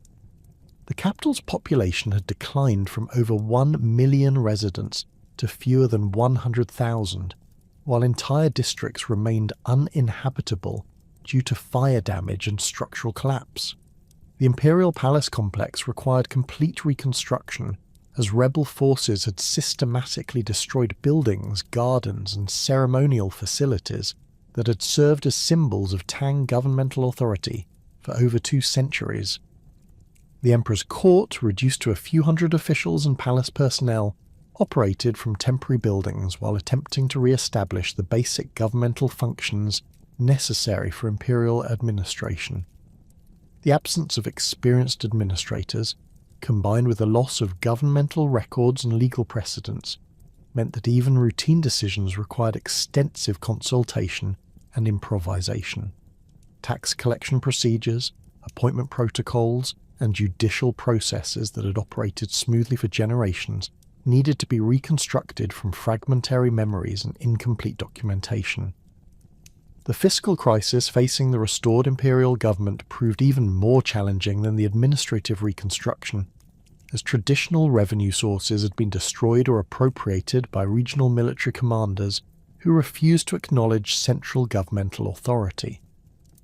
The equal field system, already weakened by demographic changes and territorial fragmentation, had completely collapsed in most regions as warfare displaced farming populations and destroyed the cadastral records necessary for land allocation and tax assessment. The salt monopoly, which had provided crucial revenues during the 8th and early 9th centuries, generated minimal income as regional authorities established their own taxation systems that bypassed imperial control. The twice-a-year tax system, implemented during the late 8th century to address similar fiscal challenges, proved impossible to enforce as local officials owed their positions to regional military commanders rather than imperial appointment. Provincial governors who maintained nominal loyalty to the Tang dynasty retained most collected revenues for their own use, forwarding only token payments to the imperial treasury while claiming that local military expenses consumed available resources. This arrangement left the central government dependent on irregular contributions from loyal regions and forced loans from wealthy merchants who demanded political concessions in exchange for financial support. The military challenges facing Emperor Xizong's government reflected the fundamental transformation of Chinese warfare that had occurred during the decades of rebellion and fragmentation. The Fubing system, which had provided the foundation for Tang military success during the 7th and 8th centuries, had completely disappeared as agricultural disruption and population displacement eliminated the rural communities that had supplied soldier farmers. Professional military units, maintained through direct governmental funding, required resources that the impoverished imperial treasury could not provide, while regional military commanders controlled the most effective fighting forces in the empire. The Shatuo cavalry units under Li Qiong's command represented the most reliable military support available to the imperial government, though their effectiveness came at the cost of increased dependence on foreign military assistance. These Turkic warriors, numbering approximately 30,000 experienced horsemen, possessed tactical capabilities that exceeded those of traditional Chinese military formations, but their loyalty depended on regular payment and political concessions that strained imperial resources. Li Qiong's growing autonomy within his Hedong military region demonstrated how even loyal military commanders accumulated independent authority that limited imperial control over their activities. The proliferation of autonomous military regions throughout the former Tang Empire created a complex political landscape where nominal imperial unity coexisted with practical fragmentation among dozens of independent territories. The Xuanwu military region under Zhu Wen controlled strategic territories in modern-day Henan province, while maintaining sophisticated administrative systems that rivaled those of the imperial government. The Huainan region under Yang Xingmi governed prosperous agricultural areas along the Yangtze River, while developing independent diplomatic relationships with neighbouring territories and foreign powers. These regional powers operated their own governmental systems, including tax collection, judicial administration, and military recruitment, while maintaining the fiction of imperial subordination through periodic tribute payments and ceremonial submissions.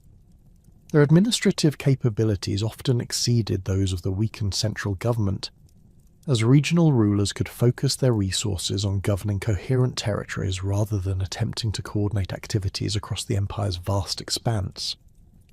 The success of these autonomous regions in maintaining order and prosperity within their boundaries highlighted the practical limitations of centralized imperial governance under post-rebellion conditions.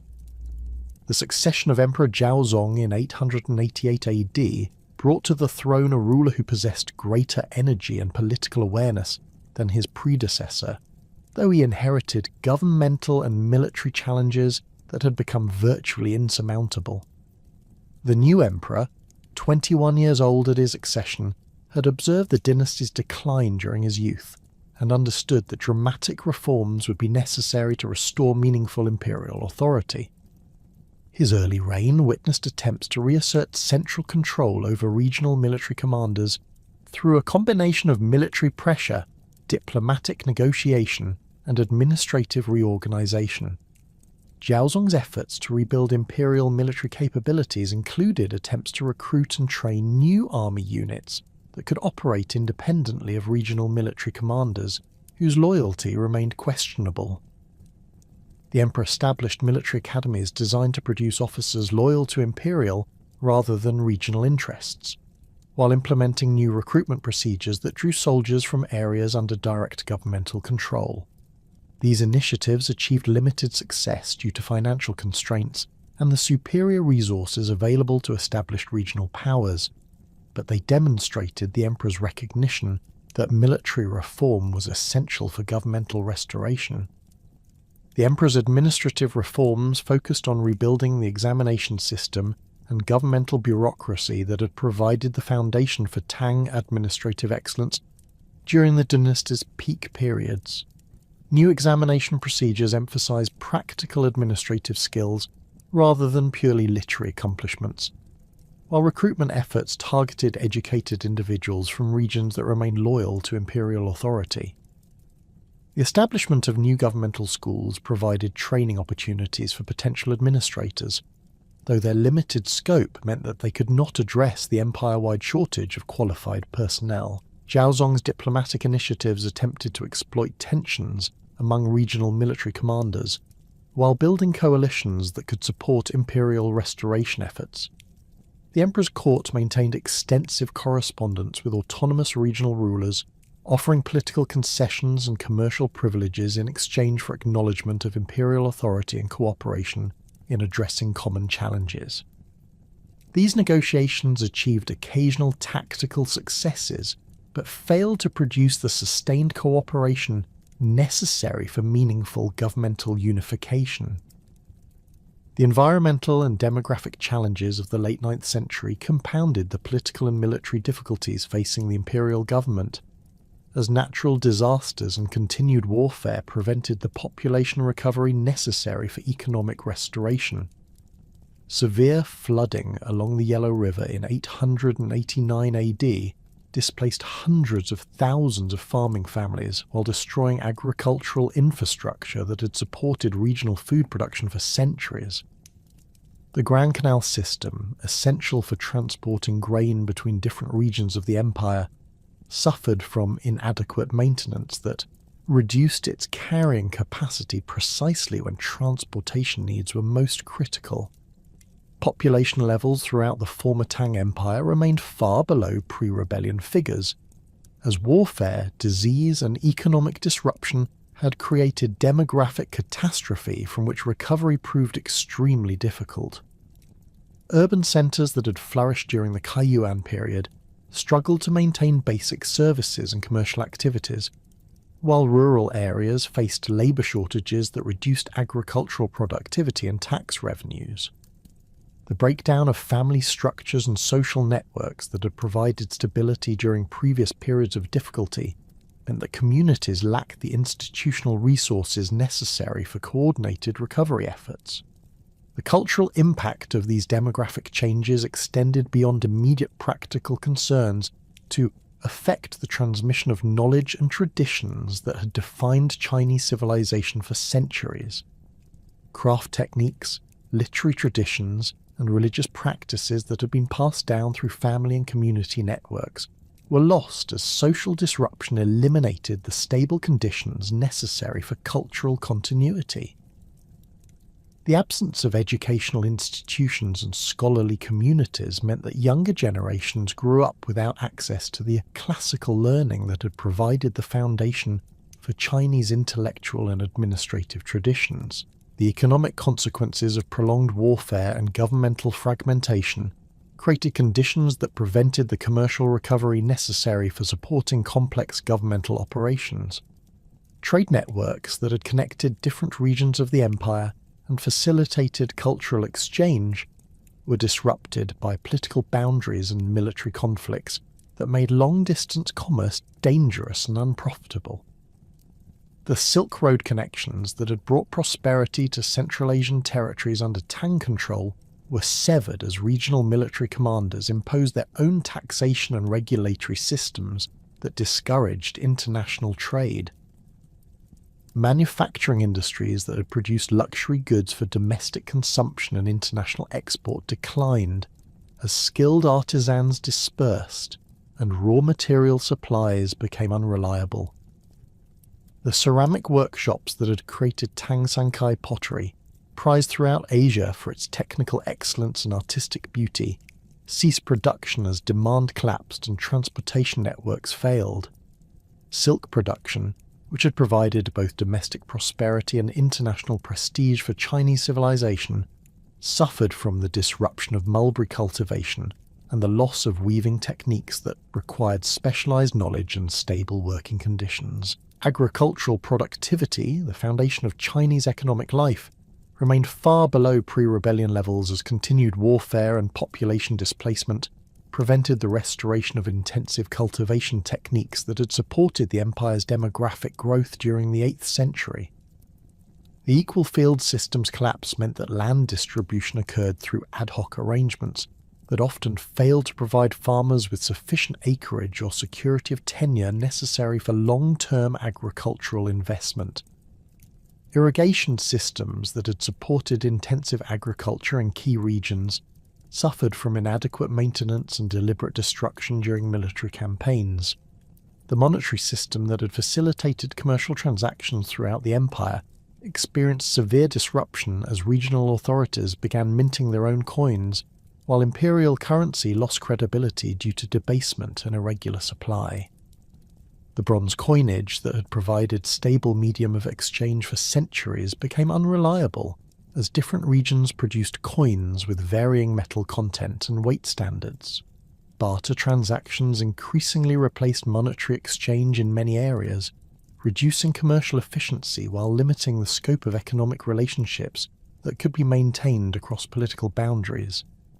Emperor Zhaozong's attempts to address these multifaceted challenges through governmental reform and military action achieved limited success due to the fundamental transformation of Chinese political organization that had occurred during the previous decades of fragmentation.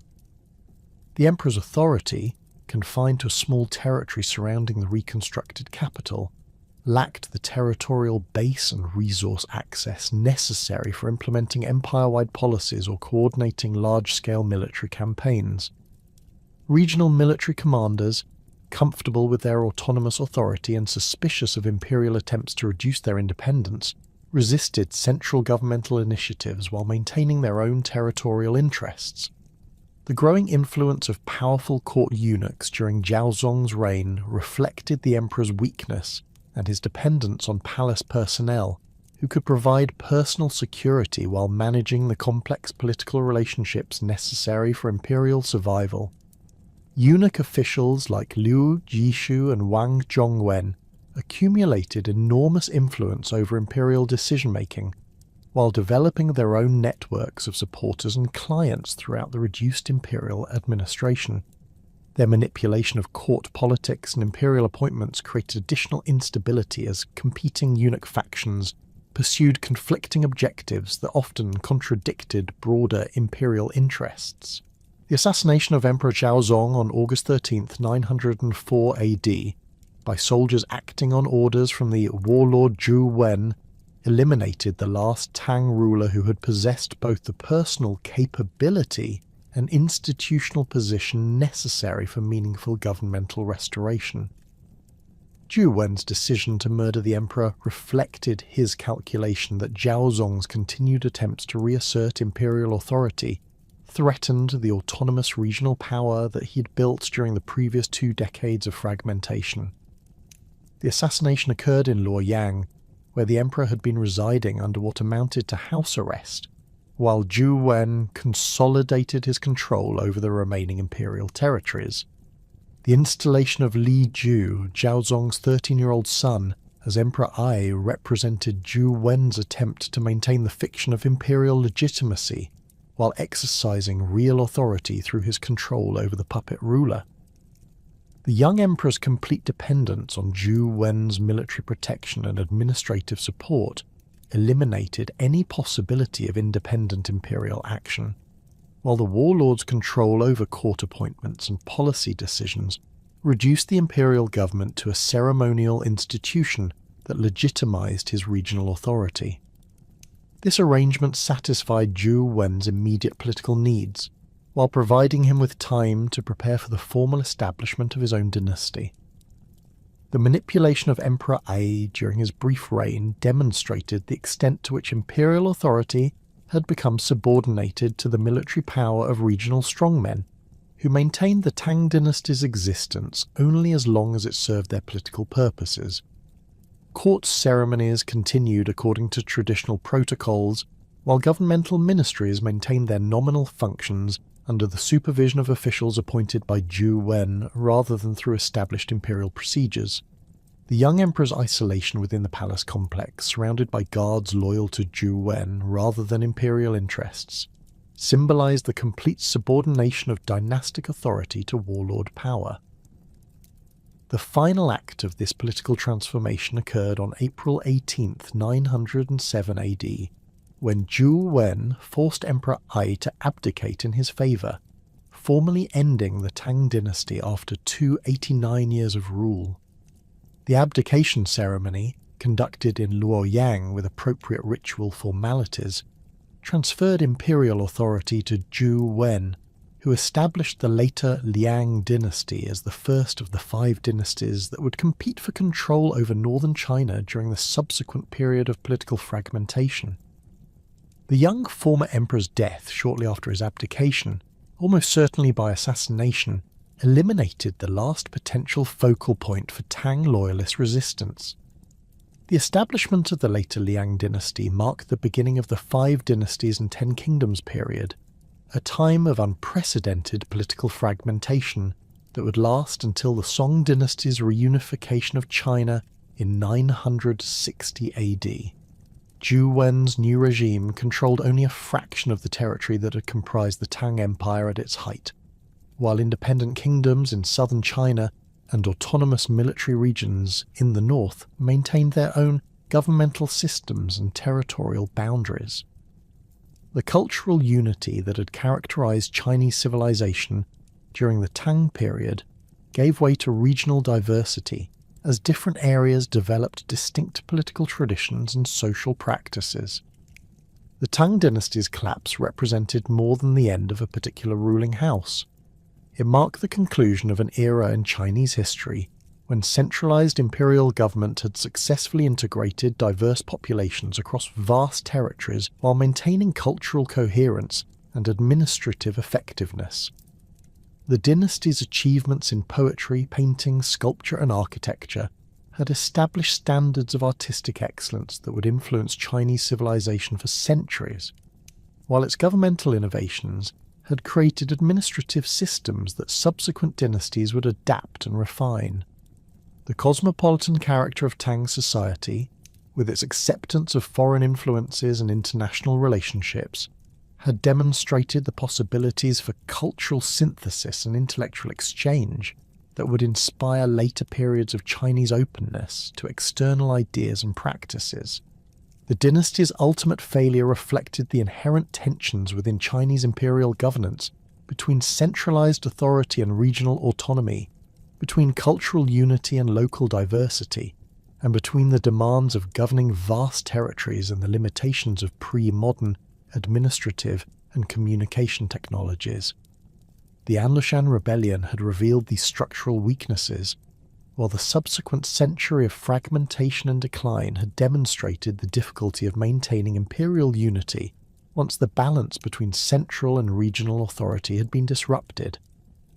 The Tang dynasty's legacy would endure through its cultural achievements and governmental innovations, but its political structure had proven unable to adapt to the challenges of governing an increasingly complex and diverse society across the enormous geographical expanse of the Chinese Empire.